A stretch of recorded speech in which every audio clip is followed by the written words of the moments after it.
let us go to the Word of God.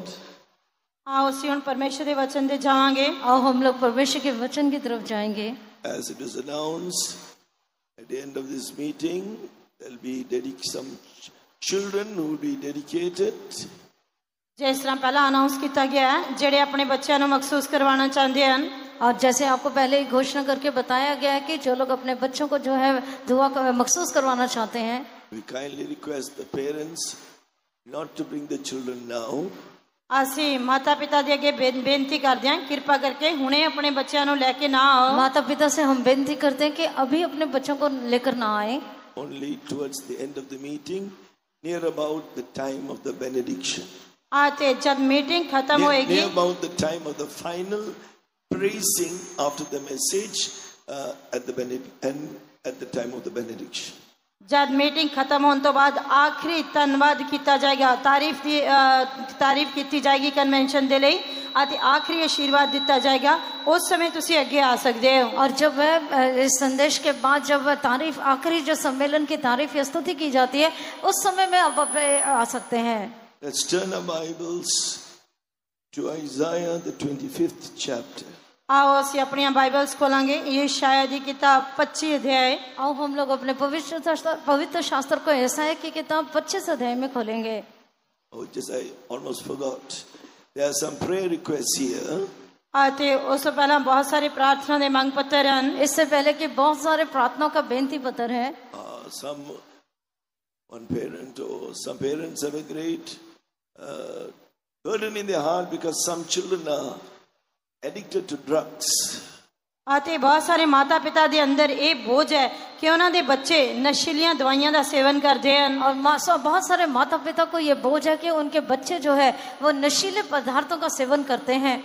Jesus is able to change a drug addict within a moment. प्रभु यीशु मसीह एक minute दे विच ओ जो दवाइयां दा नशा करते हैं उन्हां नशेड़ियां नु छुटकारा देने दे योग हैं। हमारा प्रभु यीशु मसीह क्षण भर में ये नशे करने वालों को बदल सकता है। So it depends also on our prayers. आते ये साड़ियां प्रार्थनाओं पे भी निर्भर करता है, और ये सब कुछ हमारी प्रार्थनाओं पर भी निर्भर करता है। Amen. We are going to rebuke that spirit behind these drugs, and God may deliver all such ones who are addicted, young people, whoever it be that are addicted to such drugs. आते इस नशे दी आत्मा नु असी डांटन जा रहे हैं। आते जिन्ने भी लोग जिन्ने भी जवान इस नशेड़ियां दवाइयां दा सेवन करते हैं, जेड़े उसके नशेड़ियां परमेश्वर उन्हां नु छुटकारा देना चाहिए, उसनु डांटांगे। हम नशे की आत्मा को झिड़कने जा रहे हैं, डांटने जा रहे हैं, और जितने भी लोग और जितने भी जवान भाई बहन जो नशे के आदी हो चुके हैं, हम उनके लिए दुआ करने जा रहे हैं। In the name of Jesus, by the power of the Holy Spirit, all the spirits will be obedient to us. They'll have to go. प्रभु यीशु मसीह दे नाम दे विच पवित्र आत्मा दी सामर्थ द्वारा ये सारे दुष्ट आत्मे साडे आज्ञाकार होके चले जाने चाहिए। पवित्र आत्मा के समर्थ के द्वारा, प्रभु यीशु मसीह के नाम के द्वारा ये सारी दुष्ट आत्माएं जो है वो हमारी आज्ञाकारी करके चले जाने चाहिए। Many other prayer requests also. God must grant the requests, the desires of those who have written those prayer requests. The power of the Holy Spirit is able to answer that prayer far above all that we can ask or think. आते होर भी बहुत सारे प्रार्थना दे मंग पत्र हैं, उन्हां दियां जो भी ख्वाहिशां जो भी उन्हां दियां मंगां समस्यावां बीमारियां पिता परमेश्वर उन्हां दियां प्रार्थनावां सुन सकदा है। आते परमेश्वर पवित्र आत्मा उन्हां दियां सारियां जरूरतां नु पूरा करके उन्हां दियां समस्यावां नु हल करना चाहिए है।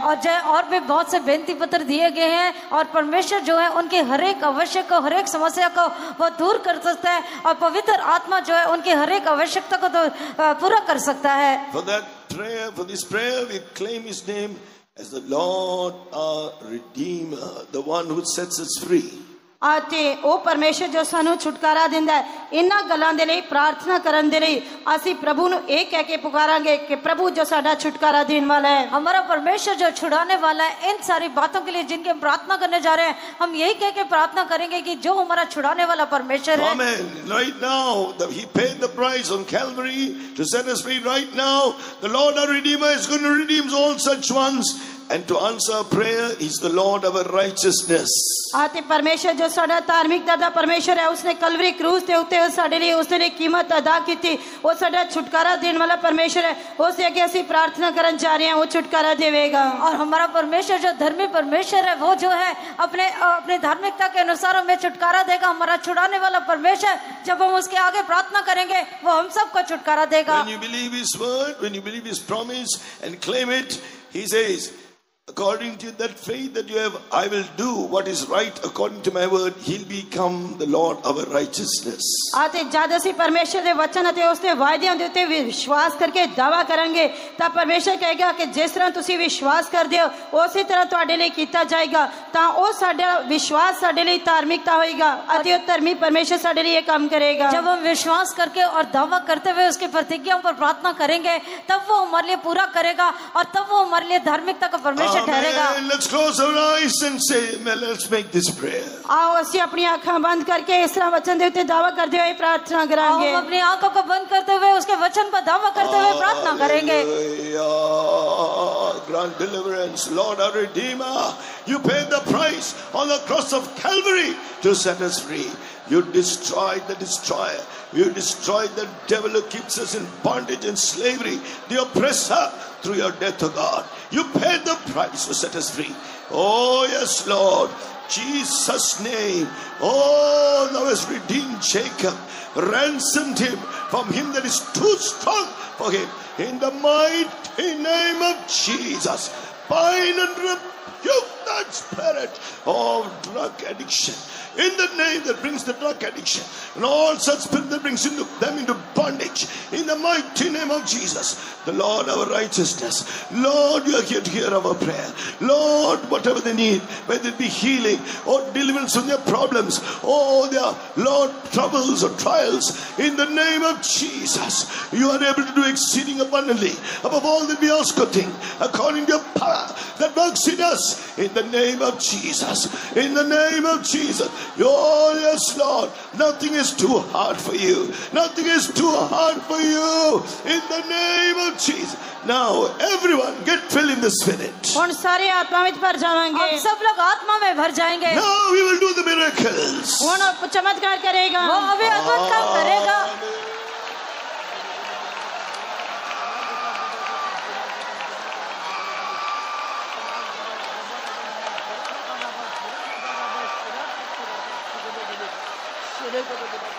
Amen. Hallelujah. Yes, for the great answers He has given us now, not because of anything that we have done, because He is faithful, because He is our Lord, our righteousness, because He is the Lord, our Redeemer. And as we believe His word, He says, according to your faith, be it unto you, shall we praise God. आज जिस तरह तुसीं उस दे विच विश्वास करदे हो, तुहाडे लिए उसी तरह करेगा। वो साडा छुटकारा देने वाला परमेश्वर है, वो साडा धर्मी परमेश्वर है। आते जिस तरह असीं उस दे उत्ते विश्वास कीता है, वो अपने महान उत्तर दे नाल साडीआं प्रार्थनावां दा उत्तर देण जा रहा है, इसलिए तारीफ करांगे। वो हमारा परमेश्वर है, वो हमारा धर्मी परमेश्वर है, वो हमारी सारी प्रार्थना को उत्तर देने वाला परमेश्वर है। जैसे अपने विश्वास के साथ प्रार्थना किया है, वो आपकी प्रार्थना का उत्तर दे रहा है, इसलिए आओ सारे मिलकर धन्यवाद करेंगे। Hallelujah. Hallelujah. Hallelujah. Amen. Now we will turn our Bibles to Isaiah the 25th chapter. आओ असीं अपनी बाइबल्स खोलांगे। ये शायद ही किताब 25 अध्याय, यशायाह की किताब 25 अध्याय पर हम अपने पवित्र शास्त्र को खोलेंगे।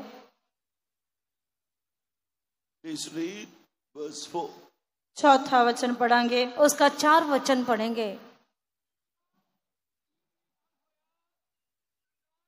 कष्ट विच भी गढ़, वाशड़ तो पनाह, गर्मी तो साया, क्यों जो डरावनियां दी फूक कांध उपर दी वाशड़ वांगू है। क्योंकि तो संकट में दिनों के लिए गढ़ और जब भयानक लोग का झोंका दीवार पर बशौर के समान होता था, तब तो दरिद्रों के लिए उनकी शरण और तपन में छाया का स्थान हुआ।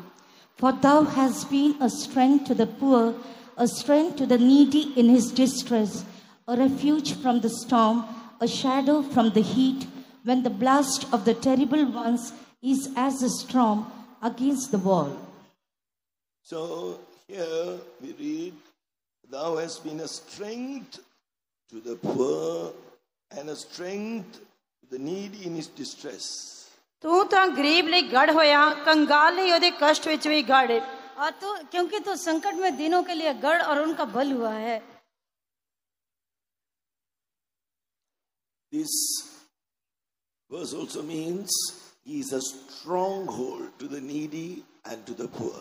ਇਸ ਵਚਨ ਦਾ ਅਰਥ ਇਹ ਵੀ ਹੈ ਕਿ ਉਹ ਗਰੀਬ ਦੇ ਲਈ ਗੜ ਅਤੇ ਕੰਗਾਲ ਦੇ ਲਈ ਵੀ ਇੱਕ ਤਕੜਾ ਕਿਲਾ ਹੈ। और यहाँ इस वचन का अर्थ यह है वह दीनों के लिए गढ़ और कंगालों के लिए एक मजबूत गढ़ है। Who are the poor? गरीब कौन What ਹਨ? does the word of God say? गरीब कौन ਹਨ? ਇਸ ਪਰਮੇਸ਼ਰ ਦੇ ਵਚਨ ਦੇ ਅਨੁਸਾਰ ਗਰੀਬ ਕੌਣ ਹਨ? ये कंगाल कौन है? इस परमेश्वर के वचन के अनुसार कंगाल कौन है?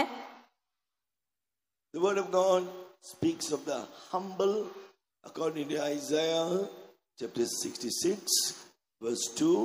The humble are the poor. Let me read that verse to you. Isaiah chapter 66 verse 2. For all those things hath mine hand made, and all those things have been, said the Lord.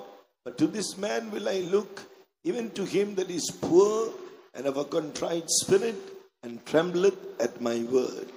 ਇਸ ਵਚਨ ਦੇ ਅਨੁਸਾਰ ਜਿਸ ਨੂੰ ਗਰੀਬ ਕਿਹਾ ਗਿਆ ਹੈ ਉਹ ਯਸ਼ਾਇਆ ਦੀ ਕਿਤਾਬ 66 ਦੇ ਦੂਜੇ ਵਚਨ ਦੇ ਵਿੱਚ ਦੱਸਿਆ ਗਿਆ ਹੈ, ਉਹ ਜਿਹੜਾ ਅਧੀਨ ਅਤੇ ਨਿਮਰ ਹੈ।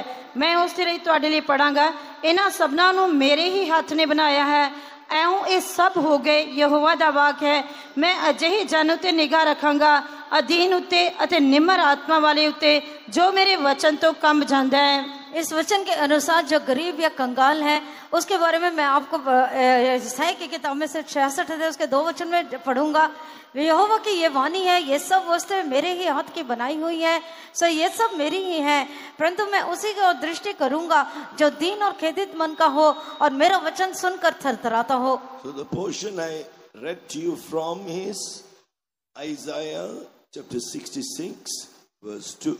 ਅਤੇ ਜਿਹੜਾ ਪਰਮੇਸ਼ਰ ਦੇ ਵਚਨ ਦੇ ਵਿੱਚ ਅਸੀਂ ਪੜਿਆ ਉਹ ਯਸ਼ਾਇਆ ਦੀ ਕਿਤਾਬ 66 ਅਧਿਆਇ ਦੂਜਾ ਵਚਨ और ਹੈ। जो हिस्सा मैंने परमेश्वर के वचन में से पढ़ा है वो यशायाह की किताब 66 अध्याय उसके 2 वचन से है।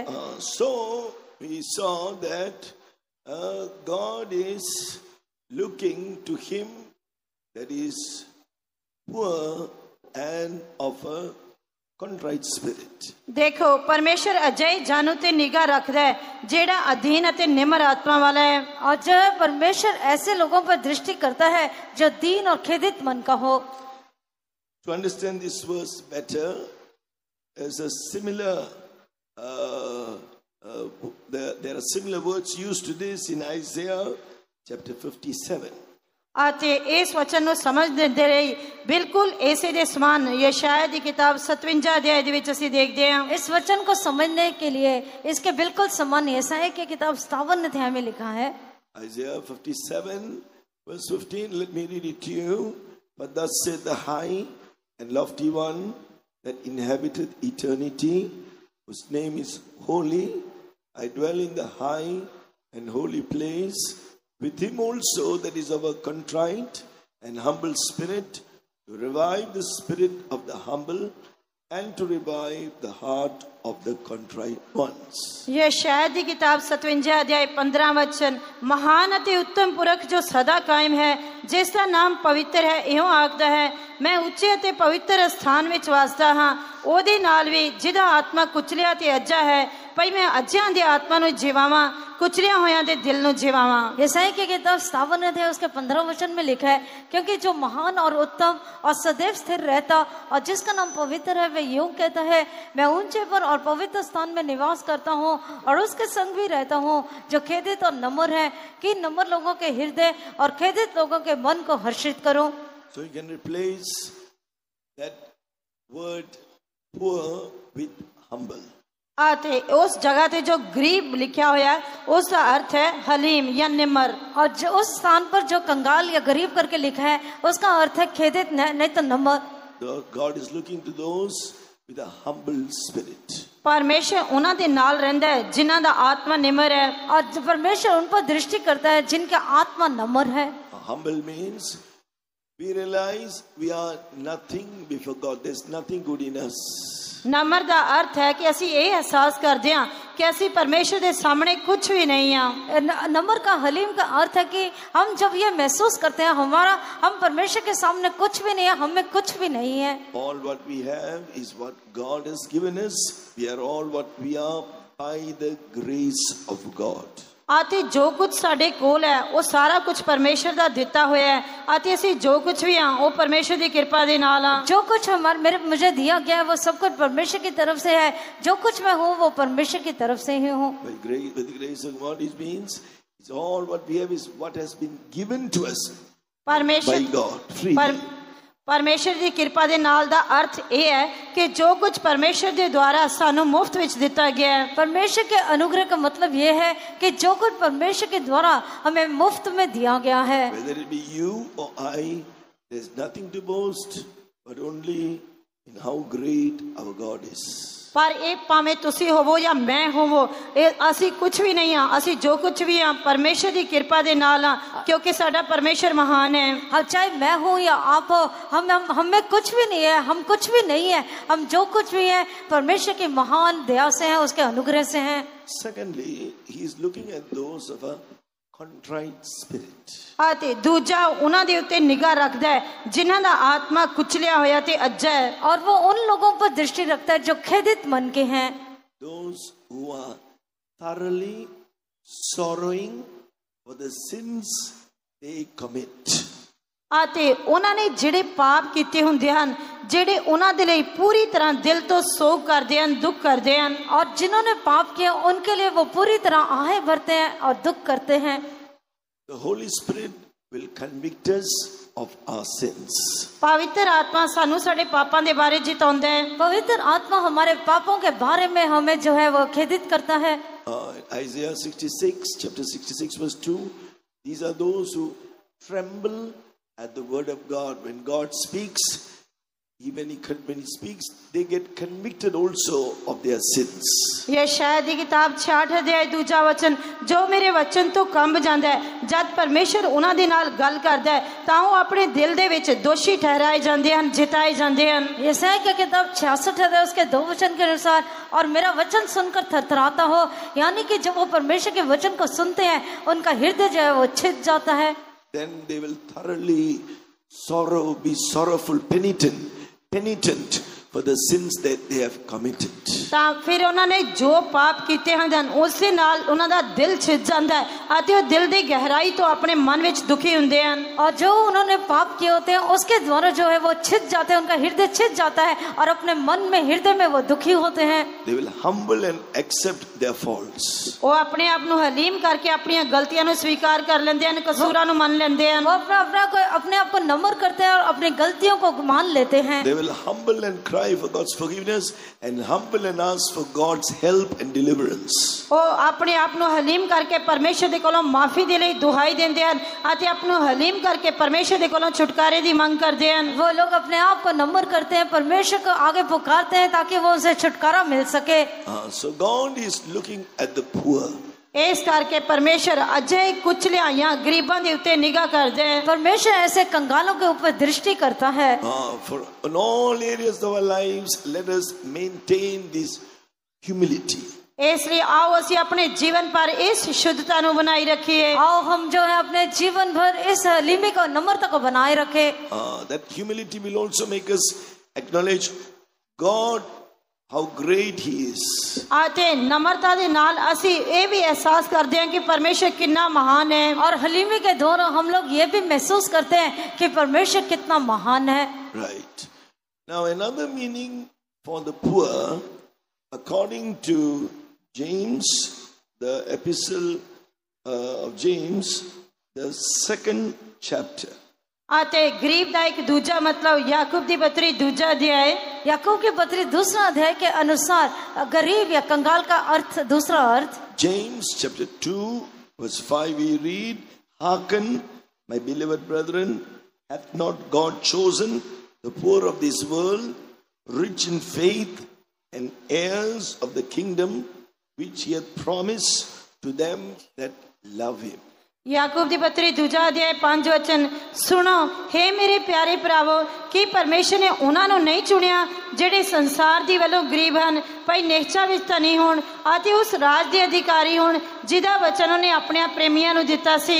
याकूब की पत्री दूसरा अध्याय उसके 5 वचन के अनुसार हे मेरे प्रिय भाइयों सुनो क्या परमेश्वर ने इस जगत के कंगालों को नहीं चुना कि विश्वास में धनी और उस राज्य के अधिकारी हो जिसकी प्रतिज्ञा उसने उनसे की है जो उससे प्रेम रखते हैं।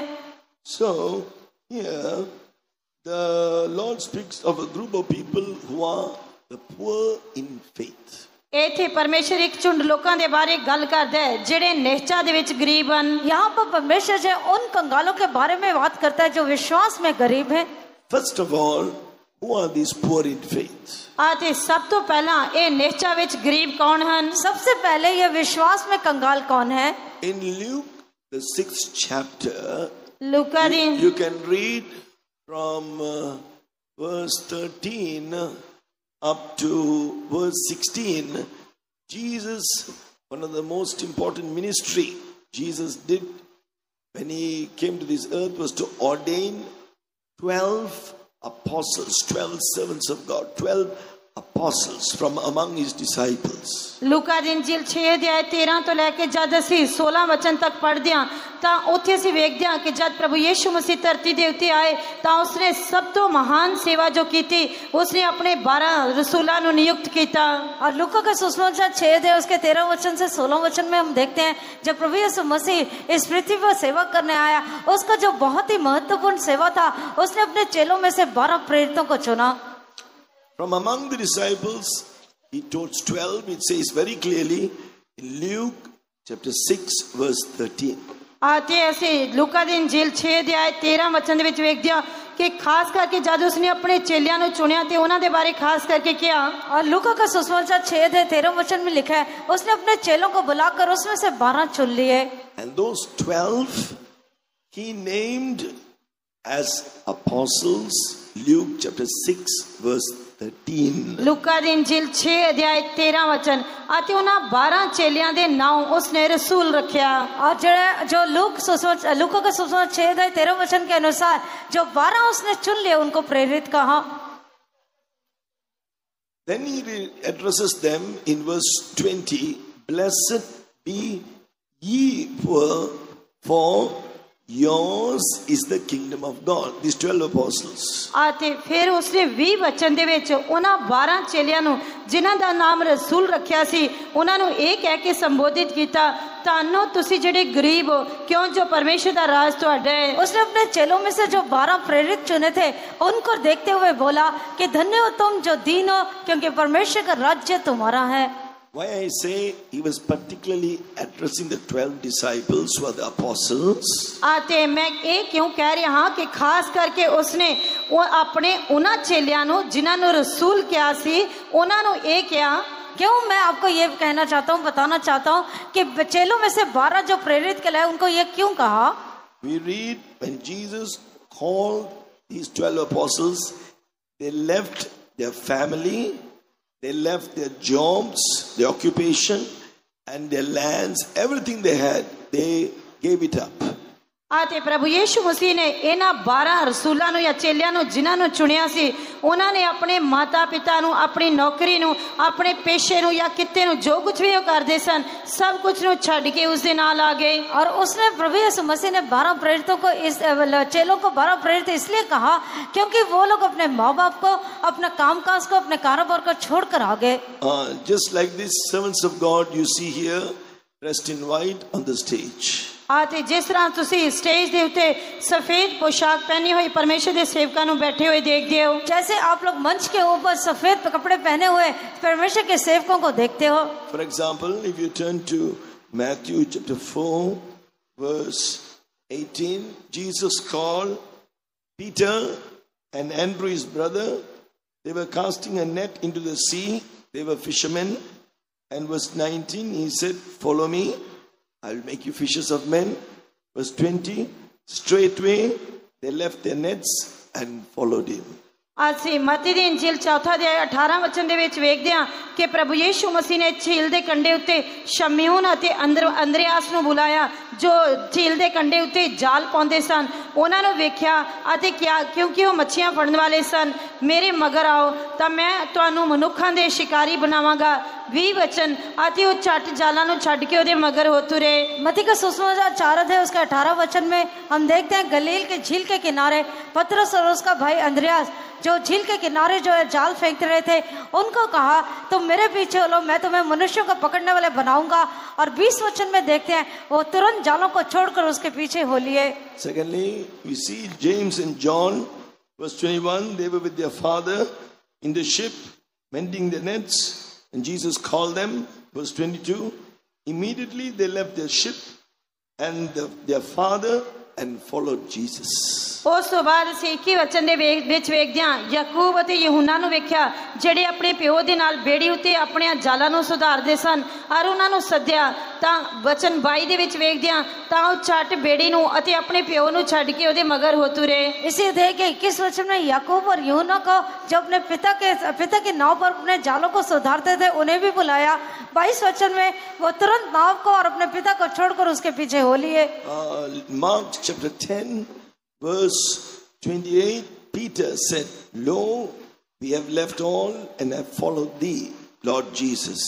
आते मरकुस इंजील 10 अध्याय 28 वचन ਦੇ ਵਿੱਚ ਅਸੀਂ ਵੇਖਦੇ ਹਾਂ ਪਤਰਸ ਨੇ ਪ੍ਰਭੂ ਯੀਸ਼ੂ ਮਸੀਹ ਨੂੰ ਕਿਹਾ ਵੇਖ ਅਸੀਂ ਸਭ ਕੁਝ ਛੱਡ ਕੇ ਤੇਰੇ ਮਗਰ ਹੋ ਤੁਰੇ ਹਾਂ। मरकुस का सुसमाचार 10 अध्याय उसके 28 वचन में हम देखते हैं कि पतरस ने प्रभु यीशु मसीह से कहा देख हमने सब कुछ तेरे लिए छोड़कर आ गए हैं।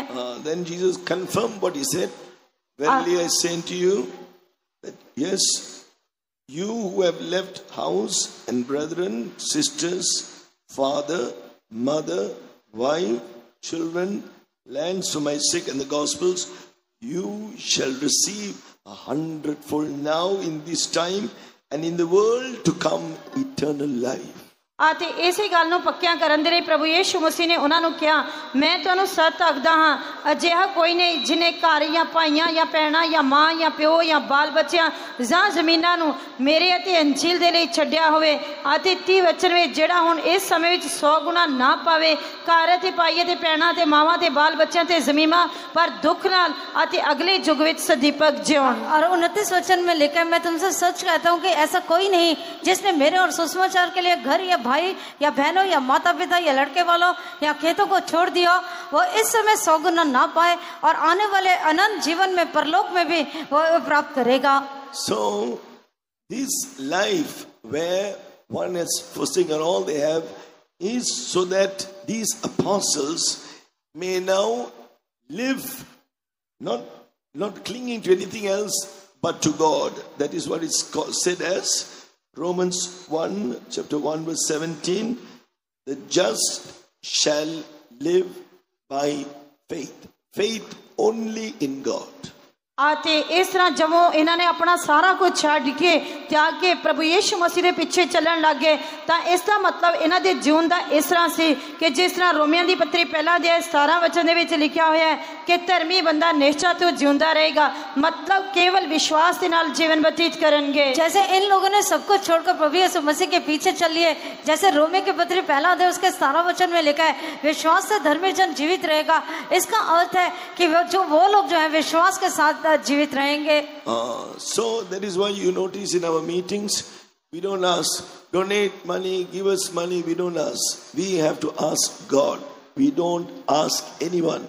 This is the life of faith ordained for the New Testament apostolic ministers in this apostolic consecration. आते जिस तरह की तुसी बंदगियां दे विच वेखदे हो कि असी कदे भी किसी दान दे बारे किसी पैसा मंगदे नहीं या पैसे दे बारे किसी नु कुछ कहंदे नहीं, असी केवल परमेश्वर दे कोलों मंगदे हां क्योंकि ये जो रसूलां दी सेवा आते रसूलां दी सिक्ख्या है ये परमेश्वर दे वल्लों नियुक्त किए गए हैं। और जैसे आप देखते हैं कि हमारी सभाओं में ना किसी दान के बारे में बोला जाता है ना किसी से पैसे मांगे जाते हैं, पर हम सब कुछ विश्वास के द्वारा करते हैं। और जैसे कि ये नए नियम की जो सेवा है वो प्रेरितों की सेवा है।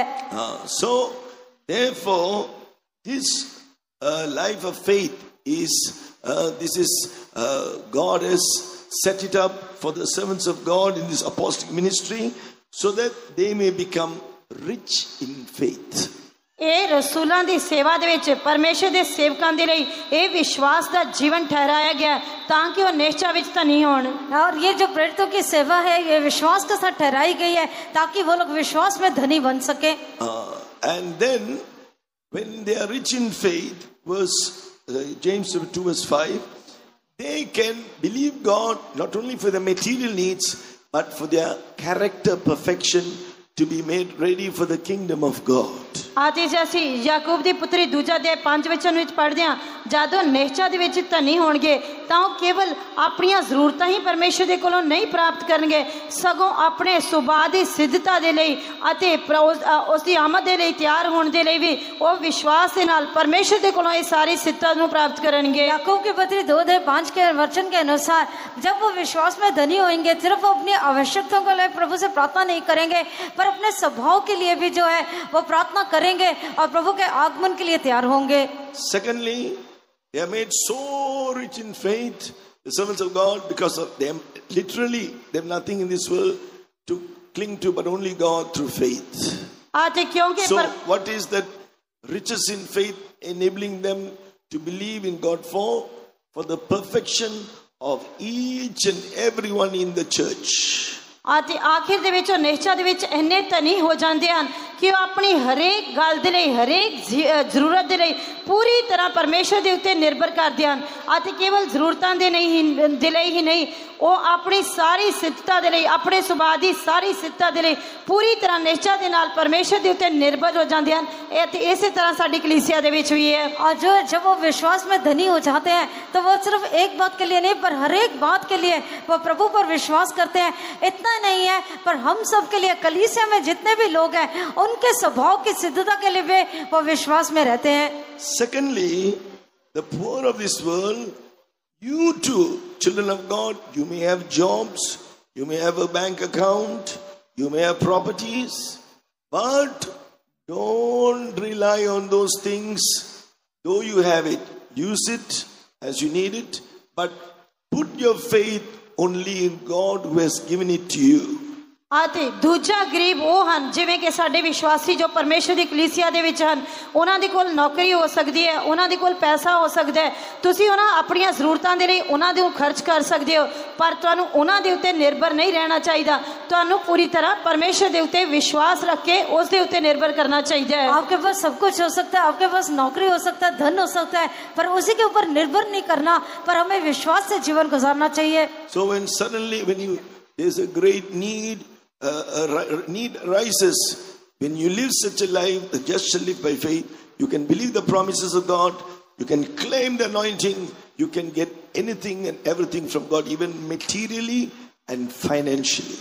जब तुसी इस तरह परमेश्वर ਦੇ ਉੱਤੇ ਵਿਸ਼ਵਾਸ ਕਰਦੇ ਹੋ, ਜਦ ਕੋਈ ਅਜਿਹੀ ਜ਼ਰੂਰਤ ਆ ਜਾਂਦੀ ਹੈ, ਬਹੁਤ ਹੀ ਸੰਕਟ ਆ ਜਾਂਦਾ ਹੈ, ਤਾਂ ਉਸ ਸਮੇਂ ਤੁਸੀਂ ਪਰਮੇਸ਼ਰ ਦੇ ਕੋਲੋਂ ਆਪਣੀਆਂ ਜ਼ਰੂਰਤਾਂ ਨੂੰ ਪੂਰਾ ਕਰਨ ਦੇ ਲਈ ਤੁਸੀਂ ਪਰਮੇਸ਼ਰ ਦੀ ਦੁਹਾਈ ਦੇ ਸਕਦੇ ਹੋ। ਤੇ ਭਾਵੇਂ ਤੁਹਾਡੀ ਜ਼ਰੂਰਤ रूहानी ਹੋਵੇ, जिस्मानी ਹੋਵੇ ਜਾਂ ਭੌਤਿਕ ਹੋਵੇ, ਤੁਸੀਂ सब कुछ परमेश्वर ਦੇ ਕੋਲੋਂ प्राप्त कर सकते हो। और जब भी आपको कोई ऐसा संकट या मुसीबत आता है, जब आपको कोई आवश्यकता होती है, तब आप प्रभु से मांग सकते हैं। पवित्र आत्मा के सामर्थ के द्वारा, पवित्र आत्मा में भरने के द्वारा आप जो है उससे प्रार्थना करके अपनी सारी जरूरतों को, आवश्यकताओं को पूरा कर सकते हो।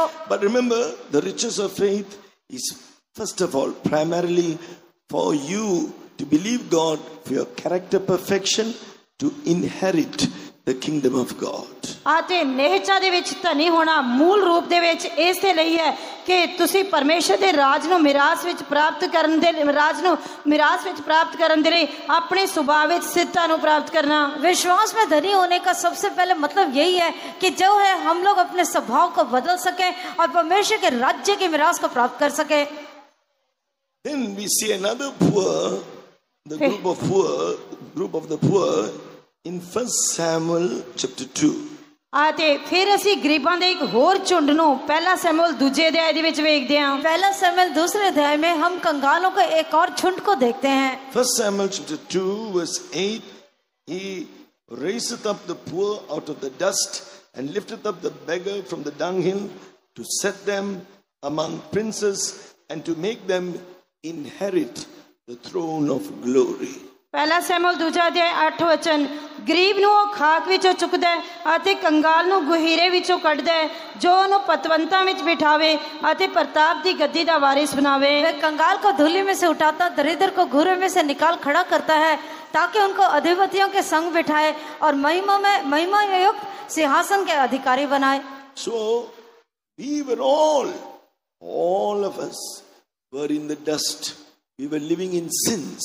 ਅਸੀਂ ਸਾਰੇ ਖਾਕ ਦੇ ਵਿੱਚ ਸੀ, ਅਸੀਂ ਪਾਪ ਦੇ ਵਿੱਚ ਜੀਵਨ ਬਤੀਤ ਕਰਦੇ ਸੀ। हम सब लोग खाक में थे और जो है हम एक गरीब कंगाल का जीवन व्यतीत करते थे। But when we heard the gospel of the Lord Jesus, for our sake, Jesus gave his life as an atonement for our sins, and he suffered on our behalf for our sins. We cried, we were sorry, we asked pardon for the sins that caused him to die that cruel death, and he forgave us, and he gave us eternal life. ਪਰ ਜਦ ਅਸੀਂ ਪ੍ਰਭੂ ਯੀਸ਼ੂ ਮਸੀਹ ਦੀ ਖੁਸ਼ਖਬਰੀ ਨੂੰ ਦੇਖਦੇ ਹਾਂ ਕਿ ਕਿਸ ਤਰ੍ਹਾਂ ਪ੍ਰਭੂ ਯੀਸ਼ੂ ਮਸੀਹ ਨੇ ਸਾਡੇ ਲਈ ਦੁੱਖ ਉਠਾਇਆ, ਉਹ ਕਲਵਰੀ ਕਰੂਸ ਦੇ ਉੱਤੇ ਮਰ ਗਿਆ ਅਤੇ ਉਸਨੇ ਸਾਨੂੰ ਮਾਫ ਕਰਨ ਦੇ ਲਈ, ਸਾਡੇ ਪਾਪਾਂ ਨੂੰ ਮਾਫ ਕਰਨ ਦੇ ਲਈ ਉਸਨੇ ਆਪਣੇ ਆਪ ਨੂੰ ਸਾਡੇ ਲਈ ਦੇ ਦਿੱਤਾ। हम लोग कलवरी के दुख को देखते हैं, कैसे प्रभु यीशु मसीह ने सलीब का दुख उठाया और उसने हमारे पापों से क्षमा देने के लिए किस प्रकार उसने क्रूस पर जो है दुख उठाया और हमें क्षमा किया। So not only forgave our sins, gave us eternal life, then he took us to the next step to do the will of God in the truth of water baptism. ਅਤੇ ਕੇਵਲ ਸਾਨੂੰ ਮਾਫ ਕਰਕੇ ਅਨੰਤ ਜੀਵਨ ਦੇਣ ਦੇ ਲਈ ਹੀ ਨਹੀਂ, ਸਗੋਂ ਸਾਨੂੰ ਪਾਣੀ ਦੇ ਬਪਤਿਸਮੇ ਦੀ ਸੱਚਾਈ ਦੀ ਆਗਿਆਕਾਰੀ ਕਰਨ ਦੇ ਲਈ ਵੀ। और सिर्फ उसने हमारे पापों को क्षमा कर अनंत नित्य जीवन प्राप्त करने के लिए नहीं, पर जो है उसने हमें पापों को क्षमा भी किया है। So step by step he has been giving his riches, gift of the eternal life that's given by the grace of God through faith. ਅਤੇ ਕਦਮ ਕਦਮ ਕਰਕੇ ਉਹ ਸਾਨੂੰ ਅਨੰਤ ਜੀਵਨ ਦਿੰਦਾ ਹੈ, ਜੋ ਕਿ ਵਿਸ਼ਵਾਸ ਦੇ ਵਰਦਾਨ ਦੇ ਦੁਆਰਾ ਹੈ। और जो है चरण चरण करके वो हमें विश्वास का जीवन हमें जो है हमें आगे लेकर जाता है और जो है विश्वास का जीवन देता है। Then he made us to experience that abundance of grace, to be delivered from our sinful disobedient nature and to partake of his obedient nature and to do the will of the Father in the truth of baptism. ਅਤੇ ਬਪਤਿਸਮੇ ਦੇ ਵਿੱਚ ਪਰਮੇਸ਼ਰ ਦੇ ਵਚਨ ਦੀ ਸੱਚਾਈ ਦੀ ਆਗਿਆਕਾਰੀ ਕਰਨ ਦੇ ਲਈ ਅਤੇ ਉਸਨੇ ਸਾਨੂੰ ਪਾਪ ਤੋਂ ਛੁਟਕਾਰਾ ਦਿੱਤਾ, ਪਰਮੇਸ਼ਰ ਦੀ ਇੱਛਾ ਕਰਨ ਦੇ ਲਈ ਅਸੀਂ ਕਦਮ ਕਦਮ ਤੇ ਉਸ ਦੀ ਕਿਰਪਾ ਦਾ ਤਜਰਬਾ ਕਰਦੇ ਹਾਂ। ਇਸ ਤਰ੍ਹਾਂ ਪਰਮੇਸ਼ਰ ਸਾਨੂੰ ਕਦਮ ਕਦਮ ਤੇ ਅਨੰਤ ਜੀਵਨ ਦੇਣ ਦੇ ਲਈ ਅੱਗੇ ਲੈ ਕੇ ਜਾਂਦਾ ਹੈ। वो हमें जो है पाप का जो है पानी के बपतिस्मे की सच्चाई को मानने के लिए पापों से हमें क्षमा करता है और हमारे आत्मिक जीवन में चरण चरण करके कदम कदम करके वो हमें आगे बढ़ाता है। Then he baptized us in the Holy Spirit, took us to heavenly places to be seated with the princes, the saints in light, those who are baptized in the Holy Spirit, according to Colossians chapter 1 verse 12 and 13. ਕੋਲੋਸੀਆਂ ਦੀ ਪੱਤਰੀ ਪਹਿਲਾ ਅਧਿਆਇ 12 ਤੇ 13 ਵਚਨ ਦੇ ਅਨੁਸਾਰ ਫਿਰ ਉਹ ਸਾਨੂੰ ਪਵਿੱਤਰ ਆਤਮਾ ਦਾ ਮਸਾ ਦੇ ਕੇ ਸਵਰਗੀ ਥਾਵਾਂ ਦੇ ਉੱਤੇ ਉਹ ਸਾਨੂੰ ਪਵਿੱਤਰ ਆਤਮਾ ਦੇ ਸਵਰਗੀ ਥਾਵਾਂ ਦੇ ਉੱਤੇ ਪਤਵੰਤਾਂ ਦੇ ਨਾਲ ਬਿਠਾ ਦਿੰਦਾ ਹੈ। ਜਿਸ ਤਰ੍ਹਾਂ ਕਿ ਕੋਲੋਸੀਆਂ ਦੀ ਪੱਤਰੀ ਪਹਿਲਾ ਅਧਿਆਇ ਉਸ ਦਾ 13 ਵਚਨ ਦੇ ਵਿੱਚ ਅਸੀਂ ਵੇਖਦੇ ਹਾਂ ਕਿ ਅਸੀਂ ਸਾਨੂੰ ਅੰਧਕਾਰ ਦੇ ਵਾਸ ਵਿੱਚੋਂ ਛੁਡਾ ਕੇ ਉਸ ਮਹਿਮਾ ਦੇ ਵਿੱਚ ਸੰਤਾਂ ਦੇ ਨਾਲ ਚਾਨਣ ਦੇ ਵਿੱਚ ਸੰਤਾਂ ਦੇ ਵਿਰਸੇਦਾਰ ਦੇ ਪੱਤੀਦਾਰ ਬਣਾਉਣ ਦੇ ਲਈ ਉਹ ਕਰਦੇ ਹੈ। वे कंगाल को वो हमें जो है हम कंगालों को धूलि में से उठाता है और दरिद्र को घूरे में से निकालता है, और जैसे हम अंधकार में दिखाई देते थे, कोलोसियों की पत्री पहला अध्याय 13 वचन में जैसे लिखा है, उसी ने हमें अंधकार के वश से छुड़ाकर अपने प्रिय पुत्र के राज्य में प्रवेश कराया है। These are the saints who are sanctified and getting sanctified more and more every day. ਅਤੇ ਜਿਸ ਤਰ੍ਹਾਂ ਉਹ ਸੰਤ ਪਵਿੱਤਰ ਹੋਏ ਹੋਏ ਸਨ, ਇਸੇ ਤਰ੍ਹਾਂ ਅਸੀਂ ਦਿਨ ਪ੍ਰਤੀ ਦਿਨ ਵੱਧ ਤੋਂ ਵੱਧ ਪਵਿੱਤਰ ਹੁੰਦੇ ਜਾਂਦੇ ਹਾਂ। और ये भक्त लोग संत लोग जो है पवित्र हुए हुए हैं और हम भी प्रतिदिन जो है पवित्र होते जाते हैं। But you don't separate yourself from sin. You don't live this surrender for God to sanctify you, to live a holy life. Then if you give room to sin, if you defile yourself with sin, once again from the heavenly places you'll come down into the dust. जद कि ਅਸੀਂ ਪਾਪ ਤੋਂ ਅਲੱਗ ਹੋ ਕੇ ਪਵਿੱਤਰ ਜੀਵਨ ਬਤੀਤ ਕਰਨ ਦੇ ਲਈ ਆਪਣੇ ਆਪ ਨੂੰ ਦਿੰਦੇ ਹਾਂ, ਪਰ ਜੇਕਰ ਅਸੀਂ ਫਿਰ ਪਾਪ ਕਰਦੇ ਹਾਂ, ਦੁਬਾਰਾ ਪਾਪ ਦਾ ਅਸੀਂ ਡਿੱਗ ਜਾਂਦੇ ਹਾਂ, ਤਾਂ ਫਿਰ ਅਸੀਂ ਸਵਰਗ ਤੋਂ ਥੱਲੇ ਉਸੇ ਖਾਕ ਦੇ ਵਿੱਚ ਆ ਕੇ ਮਿਲ ਜਾਂਦੇ ਹਾਂ। और अगर हम पाप किए बिना अलग जीवन गुजारते हैं, पर अगर हम दोबारा पाप करते हैं तो हम स्वर्ग में से गिरकर, स्वर्ग के स्थानों से गिरकर हम जो फिर धूलि में आ जाते हैं। The Bible says the sinners, their names are written in the dust. Bible ਕਹਿੰਦੀ ਹੈ ਕਿ ਪਾਪੀਆਂ ਦਾ ਨਾਮ ਜ਼ਮੀਨ ਦੇ ਉੱਤੇ, ਧਰਤੀ ਦੇ ਵਿੱਚ ਲਿਖਿਆ ਜਾਏਗਾ। परमेश्वर का वचन कहता है कि जो पापी हैं उनका नाम जो है मिट्टी में या धरती के ऊपर लिखा जाएगा। But if you believe in the sacrifice of Jesus on the cross, like you heard the testimony of the father of that sister, he saw Jesus crucified with all the wounds hanging on the cross. He said, "Who is the living God? Reveal yourself to me." आते जब तुसी प्रभु यीशु मसीह दी इस कुर्बानी दे उत्ते विश्वास करदे हो, ਤਾਂ ਜਿਸ ਤਰ੍ਹਾਂ ਉਸ ਸਿਸਟਰ ਨੇ ਗਵਾਹੀ ਦਿੱਤੀ ਹੈ ਕਿ ਉਸਦੇ ਪਿਤਾ ਜੀ ਜਿਹੜੇ ਸਿਰ ਤੋਂ ਜ਼ਖਮੀ ਸਨ, ਉਸਨੇ ਕਿਸ ਤਰ੍ਹਾਂ ਪ੍ਰਭੂ ਯੀਸ਼ੂ ਮਸੀਹ ਦਾ ਦਰਸ਼ਨ ਦੇਖਿਆ ਜੋ ਕਿ ਪੂਰੀ ਤਰ੍ਹਾਂ ਕਲਵਰੀ ਕਰੂਸ ਦੇ ਉੱਤੇ ਜ਼ਖਮੀ ਸੀ। ਉਸਨੇ ਇਹ ਪੁਕਾਰਿਆ ਕਿ ਜੇਕਰ ਕੋਈ ਜਿੰਦਾ ਪਰਮੇਸ਼ਰ ਹੈ ਤਾਂ ਉਹ ਮੈਨੂੰ ਦਰਸ਼ਨ ਦੇਵੇ, ਤਾਂ ਪ੍ਰਭੂ ਯੀशु मसीह ने उसको दर्शन दिया। और जैसे जब हम प्रभु के क्रूस के बलिदान पर विश्वास करेंगे, जैसे उस सिस्टर ने अपनी गवाही में, साक्ष्य में बताया कि जैसे उनके पिताजी ने जब वो अपनी अस्पताल में थे, चोट के स्थान में थे, तब उन्होंने पुकार के कहा कि कौन जीवित परमेश्वर है, सच्चा परमेश्वर है, मुझ पर प्रकट कर, तब वो क्रूस पर लटका हुआ यीशु उन पर प्रकट हुआ। The father's adversaries wounded him on the head, hitting him on the head. He was suffering. That's when he asked, "Who is the living God?" Jesus appeared. He got the vision of the cross. "I was wounded all over my body for your sins." In the dream, in the vision he saw, 2 drops of blood touched him. He was healed at that very instant. आते जिवें कि उस भैन दे पिता जी उसके दुश्मनों के वलों उन्हां दे सिर दे उत्ते चोट मारी गई सी अते वो बहुत ही दुखी सी, दर्द दे नाल पीड़ित सी। उस समय जब उसने पुकारिया कि जेकर कोई जिंदा परमेश्वर है तो वो मैनूं दर्शन देवे, जब परमेश्वर ने उसनूं दर्शन दिता तां उसने क्रूस दे उत्तों उसके खून दियां 2 बूंदां उसके उत्ते डिगदियां हुईयां देखियां, तां तुरंत उसने शिफा प्राप्त की थी। और जैसे वो बहन के पिताजी ने जो है अपने शत्रुओं के द्वारा उनके सिर पर चोट लगा, उस समय जब उन्होंने पुकारा कि अगर कोई जीवित और सच्चा परमेश्वर है मुझ पर प्रकट हो, तब वो जीवित परमेश्वर जो क्रूस पर था और जो पूरे शरीर में घायल था, उसने अपने आप को प्रकट करके दिया और उस क्रूस से 2 लहू के बूंदें उसके ऊपर गिरे और उन्होंने चंगाई को प्राप्त किया। At that moment he asked pardon for all his sins, because of which Jesus had to suffer those wounds. He accepted Jesus as his Lord and Savior. If anybody is hearing this message this morning, if you have not yet surrendered your life to Jesus, Jesus is speaking to you right now like that dear brother. You can repent of your sins, believe he was wounded for your sins, he died and rose again, confess and forsake your sins, accept Jesus as your Lord and Savior. Right now he will forgive your sins and give you eternal life. आते जिवें कि उस भरा ने उस समय एहसास किया कि प्रभु यीशु मसीह ने मेरे लिए इन्ना ज़्यादा दुख उठाया कि मेरी खातिर वो जख्मी होया, तो उसने अपने सारे पापां दा उसके अगे इकरार किया अते अपने पापां दी माफ़ी प्राप्त की थी। इसी तरह तुहाडे विचों जेकर कोई इत्थे बैठा है, तुसी कोई भरा हो सकते हो या भैन हो सकते हो, जेकर अजे तक तुसी अपने पापां दे लई पश्चाताप नहीं किया, प्रभु यीशु मसीह नूं अपना मुक्तिदाता स्वीकार नहीं किया, तां तुसी अपने पापां दे लई पश्चाताप करो, उस दे कोलों माफ़ी मंगो, वो तुहाडे पापां नूं माफ़ करेगा। अगर जैसे उस भाई ने जब महसूस कर लिया था कि वो पापी है और उसने प्रभु यीशु मसीह को देखा कि वो जख्मी है, मेरे लिए जख्मी हो गया, और उसने अपने पापों को क्षमा मांगा, प्रभु ने उसे क्षमा किया। इसी प्रकार से इस स्थान में बैठे हुए कोई बहन हो सकता है, कोई भाई हो सकता है, अगर अभी तक अपने पापों से क्षमा प्राप्त नहीं किया है तो अपने पापों से मन फिराएं, प्रभु से क्षमा प्राप्त करें और चंगाई को प्राप्त करें। Then when we believe in Jesus, he will give us his grace and make us rich in every experience of water baptism, Holy Spirit baptism, step by step, till finally we become perfect in Christ. ਜਦ ਅਸੀਂ ਪ੍ਰਭੂ ਯਿਸੂ ਮਸੀਹ ਦੇ ਉੱਤੇ ਵਿਸ਼ਵਾਸ ਕਰਦੇ ਹਾਂ ਤਾਂ ਉਹ ਸਾਨੂੰ ਕਿਰਪਾ ਦਿੰਦਾ ਹੈ ਤੇ ਉਹ ਸਾਨੂੰ ਕਦਮ ਕਦਮ ਕਰਕੇ ਸਾਰੀ ਸਿੱਧਤਾ ਨੂੰ ਪ੍ਰਾਪਤ ਕਰਨ ਦੇ ਲਈ ਸਹਾਇਤਾ ਕਰਦਾ ਹੈ। ਆਖਿਰ ਦੇ ਵਿੱਚ ਅੰਤਿਮ ਸਿੱਧਤਾ ਨੂੰ ਪ੍ਰਾਪਤ ਕਰਕੇ ਉਸ ਦੇ ਨਾਲ ਉਠਾਏ ਜਾਣ ਦੇ ਲਈ ਸਹਾਇਤਾ ਕਰਦਾ ਹੈ। जब हम प्रभु यीशु मसीह पर विश्वास करेंगे तब प्रभु जो है कदम कदम पर हमारे साथ रहेगा और जो हमारे सिद्ध होने के लिए हमारी सहायता करेगा और अंत में जो आखिरी सिद्धता उसे प्राप्त करने के लिए सहायता करेगा। So now we saw various points about the poor. Next, who are these needy? He'll be a strength to the needy.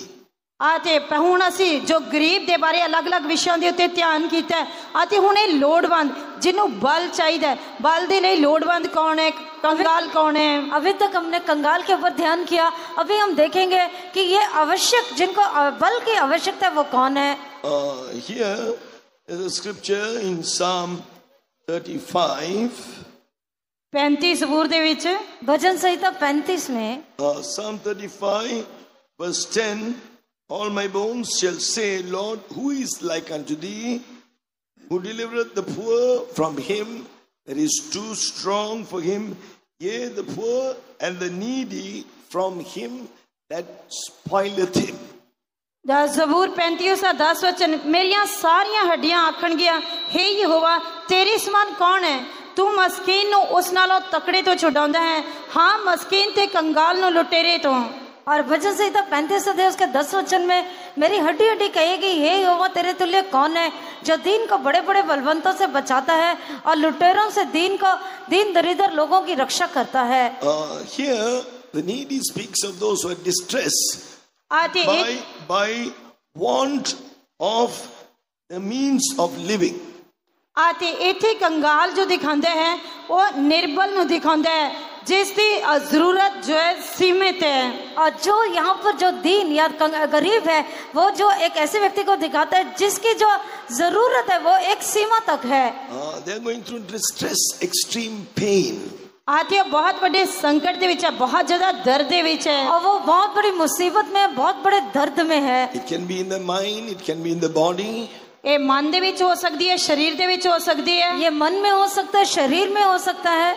When a person needs healing, he is afflicted in his body, he needs healing. आते जद एक व्यक्ति नु शिफा चाहिए है तो उसनु शरीर दे विच शिफा चाहिए है, शरीर दे विच उसकी जरूरत होती है। और जब किसी को चंगाई चाहिए, अपने शरीर में चंगाई चाहिए, उसे जो शरीर की आवश्यकता है। So therefore, he is God is a God who listens to the cry of the poor and the needy. इस करके परमेश्वर वो है जो गरीब अते कंगाल दी दुहाई नु सुनता है। हमारा परमेश्वर वो परमेश्वर है जो दीन और कंगाल की दुहाई को पुकार को सुनता है। So we must put our trust in God and cry to him. इस करके सानू परमेश्वर दे उत्ते भरोसा रख के उसकी दुहाई देनी चाहिए। हमें परमेश्वर के ऊपर भरोसा रख के उसे पुकारना चाहिए। Psalm 82 verse 4, deliver the poor and needy, rid them out of the hand of the wicked. आते तू गरीब अते कंगाल नु पताल दे विचों चुकदा है ताकि तू उन्हां नु पतवंतां दे नाल बिठाए। और जो है तो गरीब और कंगाल को जो है धूली से उठाता है ताकि तू उसे लोगों के साथ बिठा सके। So put your trust in God. परमेश्वर दे उत्ते भरोसा रखो, परमेश्वर के ऊपर भरोसा रखे। That's why he says he'll be a strength, or he'll be a stronghold to the poor and a stronghold to the needy. ऐसे करके कहता है कि वो गरीब दे लिए गढ़ अते कंगाल दे लिए एक तकड़ा किला है। और जो है इसीलिए वो कहते हैं कि वो कंगाल के लिए गढ़ और जो दीन दरिद्र लोग हैं उनके लिए मजबूत गढ़ है। The devil will come against you to afflict you in your body. आते शैतान आएगा तो सताएगा, वो तुहाडे मन दे विच बन लेगा, वो तुहानू कई तरह दे नाल दुख देवेगा। शैतान आएगा, आपको सताएगा, आपके मन को वो बांध देगा, आपको कई प्रकार से वो दुख दर्द देगा। Even now as you hear the word of God, there may be certain situations which you are faced with, such as this. आते हुण जिवें कि तुसी परमेश्वर दा वचन सुन रहे हो, हुण भी तुसी कई अजिहियां परिस्थितियां दा सामना कर रहे होवोगे। अभी आप परमेश्वर के वचन को सुन रहे हो, अभी भी ऐसी कई परिस्थिति हो सकती है जिसका सामना आप कर रहे होगे। But if you trust in the Lord and cry to him, Psalm 74 verse 4, Psalm 72 verse 4, he shall judge the poor of the people, he shall save the children of the needy, and shall break in pieces the oppressor. आते जिस तरह हुणे तुसी परमेश्वर ते भरोसा रख के जद दुहाई दिओगे तो जिस तरह ज़बूरां दी पोथी 72 दे 4 वचन कहंदा है वो परजां दे मस्कीनां दा न्याय करेगा, वो कंगालां दे बच्चों को बचावेगा अते जालिम नु फेवेगा। और जैसे आपने अभी सुना कि वो कंगाल जो उसको दुहाई देते हैं, जैसे भजन संहिता 72 उसके 4 वचन में लिखा है, वह प्रजा के दीन लोगों का न्याय करेगा, दरिद्र लोगों को बचाएगा और अंधेर करने वालों को चूर करेगा। So God wants to become your stronghold. इस करके परमेश्वर साडा दृढ़ गढ़ बनना चाहता है, परमेश्वर हमारा मजबूत गढ़ बनना चाहता है। That's what it says in Psalm 18. He is our rock, he is our fortress, he is our deliverer. So such a strong place of refuge. इसे करके 18 ज़बूर दे विच कहंदा है कि परमेश्वर साडा बल है, वो साडी चट्टान है, वो साडा गढ़ है, वो साडा छुड़ाने वाला है, ते वो साडा किला है। और जैसे 18 भजन संहिता में लिखा है, परमेश्वर जो है हमारा चट्टान, हमारा गढ़, हमारा छुड़ाने वाला है और बल है। So nothing can reach you there, nothing can penetrate. It's an impregnable place, a stronghold, a place of defense. आते वो साडी सुरक्षा दा दृढ़ गढ़ है जिसनु कोई भी छेद नहीं सकता, जिस दे अंदर कोई आ नहीं सकता, जिस दे नाल सानू कोई भी हानि नहीं पहुंचा सकता। वो हमारा दृढ़ गढ़ है और एक ऐसा गढ़ है जिसमें कोई अंदर आ नहीं सकता, कोई उसमें छेद नहीं कर सकता। Question: how can God become such a place, stronghold for you, आते for you and for me? हुन सवाल ये है कि परमेश्वर किस तरह तुहाडा अते मेरा वो दृढ़ गढ़ बन सकदा है। अभी प्रश्न ये है कि कैसे परमेश्वर मेरा और आपका दृढ़ गढ़ बन सकता है। First, through the blood of Jesus. सब तो पहला प्रभु यीशु मसीह दे लहू दे द्वारा, सबसे पहले प्रभु यीशु मसीह के खून के द्वारा। In the Old Testament, when the Israelites were in bondage to slavery in the land of Egypt, आते सब तो पहला जद इस्राएली लोग मिस्र दी बंदवाई दे विच सन, इस्राएल तो मिस्र दे विच उसदी बंदवाई विच गए। पुराने नियम में देखने से जब इस्राएली लोग मिस्र की गुलामी में थे, they were oppressed for 400 years. और 400 साल तक सताए गए, वो 400 वर्षों तक जो है पीड़ित किए गए। God heard their groaning, their cry, and God sent Moses and with him Aaron to bring them out of their bondage to slavery. परमेश्वर ने उन्हां दे हौकियां नु अते परमेश्वर ने उन्हां दी दुहाई नु सुनिया, परमेश्वर ने मूसा अते हारून नु भेजिया, परमेश्वर ने उन्हां नु उन्हां दी उस गुलामी दे दुख विचों छुटकारा देने लई भेजिया। और जो है परमेश्वर ने उनकी चिल्लाहट को, उनके दर्द को सुना और मूसा और हारून को उनके दास्तों में से छुड़ाने के लिए उनको भेजा। Finally, he sends 10 plagues. The last plague, the 10th plague was where the firstborn in the whole land of Egypt was going to be slain that night. आते परमेश्वर ने मिस्र दे उते 10 बवा भेजियां, आते आखिरी जो 10वीं बवा सी वो ए सी कि परमेश्वर ने मिस्र दे सारे पहलोठियां नु मारिया। और जो है परमेश्वर ने मिस्र के ऊपर 10 प्रकार की मरी को भेजा और 10वीं मरी ये थी कि उसने मिस्र के सारे पहलोठों को मार दिया। But God instructed the Israelites through Moses. He said, slay the paschal lamb. Sprinkle the blood of the paschal lamb upon the doorposts and the lintel, the upper doorposts. आते परमेश्वर ने मूसा दे द्वारा इस्राएलियां नु हिदायतां दित्तियां कि तुसी ले पसा दे ले दे लहू नु लेके दरवाज़ियां दे उत्ते, चुगाठां दे उत्ते अते उसदे सेरू दे उत्ते लगाना है। तब परमेश्वर ने मूसा को आज्ञा दिया कि तो एक मेमने ले और उसे काट कर उसके लहू को जो है दोनों अलंगों और चौखट पर लगा। They had to observe the Passover too that night. आते उन्होंने उस रात उस फसह दे त्योहार नु मनाना सी और उसी रात उन्हें उस फसह के त्योहार का पर्व को मनाना था। And God said, when I see the blood upon the doorposts and upon the upper doorposts, I will pass over that house. I will remain over that house.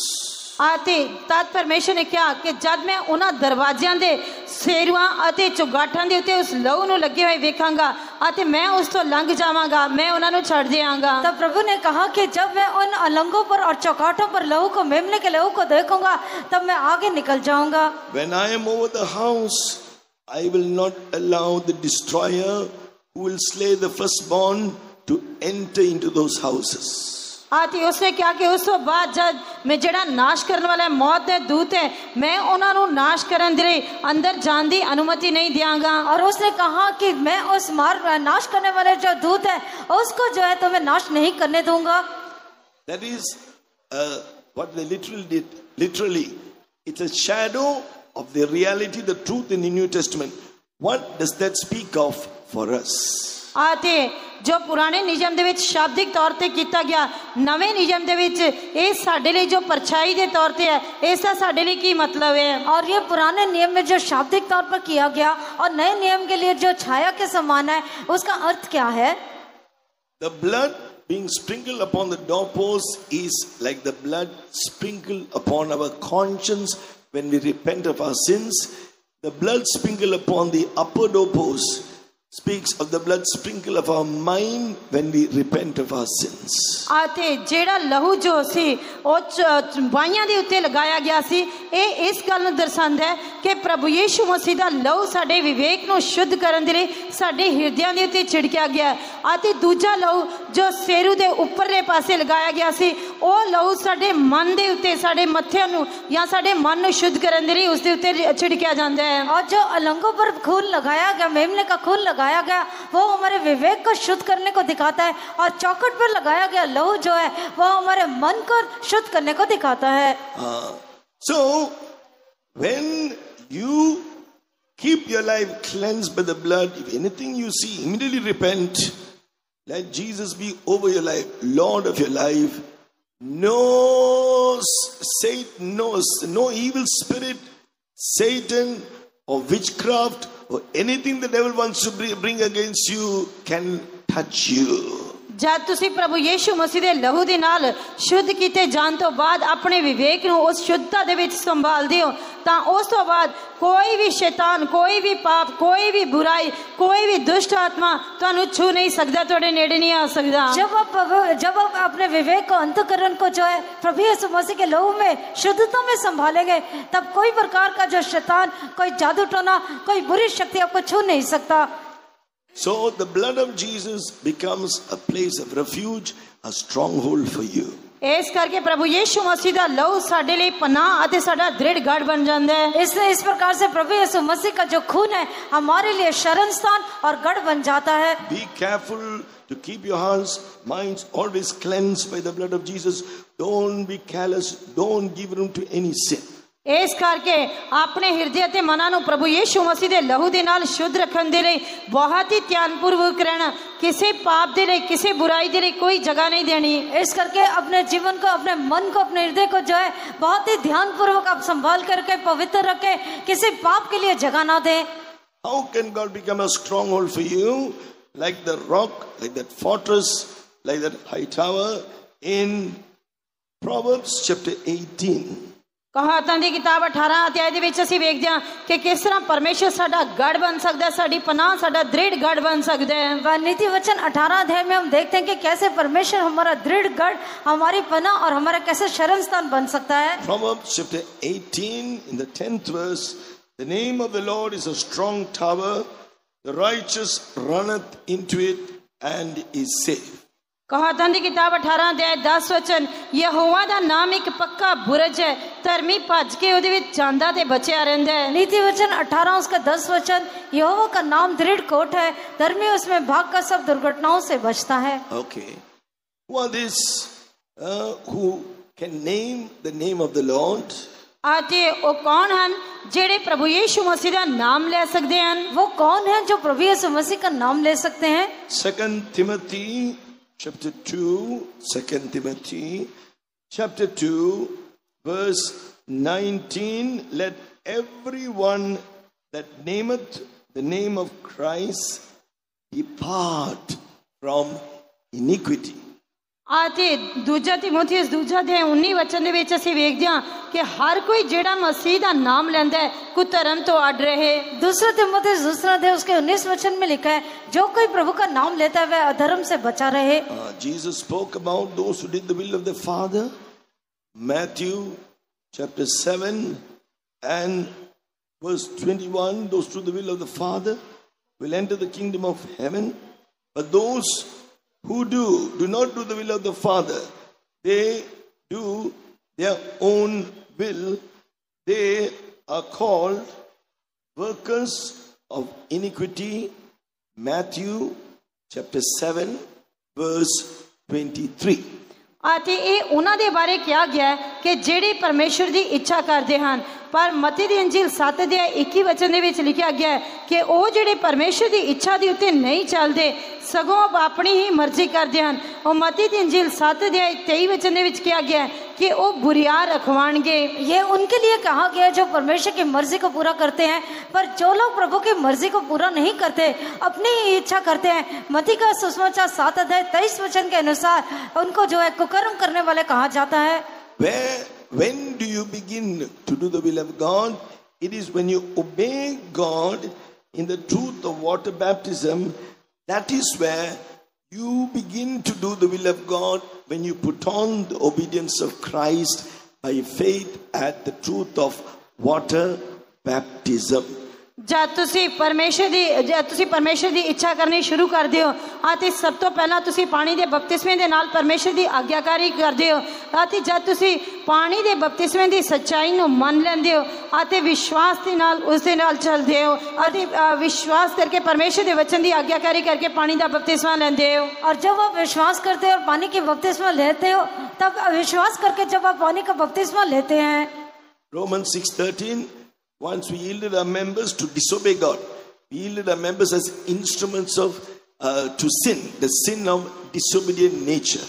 आते एक समा से जदों ਅਸੀਂ ਪਾਪ ਦੇ ਵਿੱਚ ਆਪਣਾ ਜੀਵਨ ਬਤੀਤ ਕਰਦੇ ਸੀ ਆਪਣੇ ਅੰਗ ਨੂੰ ਧਰਮ ਦੇ ਹਥਿਆਰ ਬਣਾ ਕੇ ਪਾਪ ਨੂੰ ਸੌਂਪ ਦਿੱਤੇ ਹੋਏ ਸੀ ਅਤੇ ਆਪਣੇ ਆਪ ਨੂੰ ਮੁਰਦਿਆਂ ਵਿੱਚ ਜੀ ਉਠੇ ਜਾਣ ਕੇ परमेश्वर ਨੂੰ सौंपते हो। और जब एक ऐसा समय था जब हमारे देह के अंग जो है वो पाप के लिए सौंपे गए थे और अधर्म के लिए सौंपे गए थे।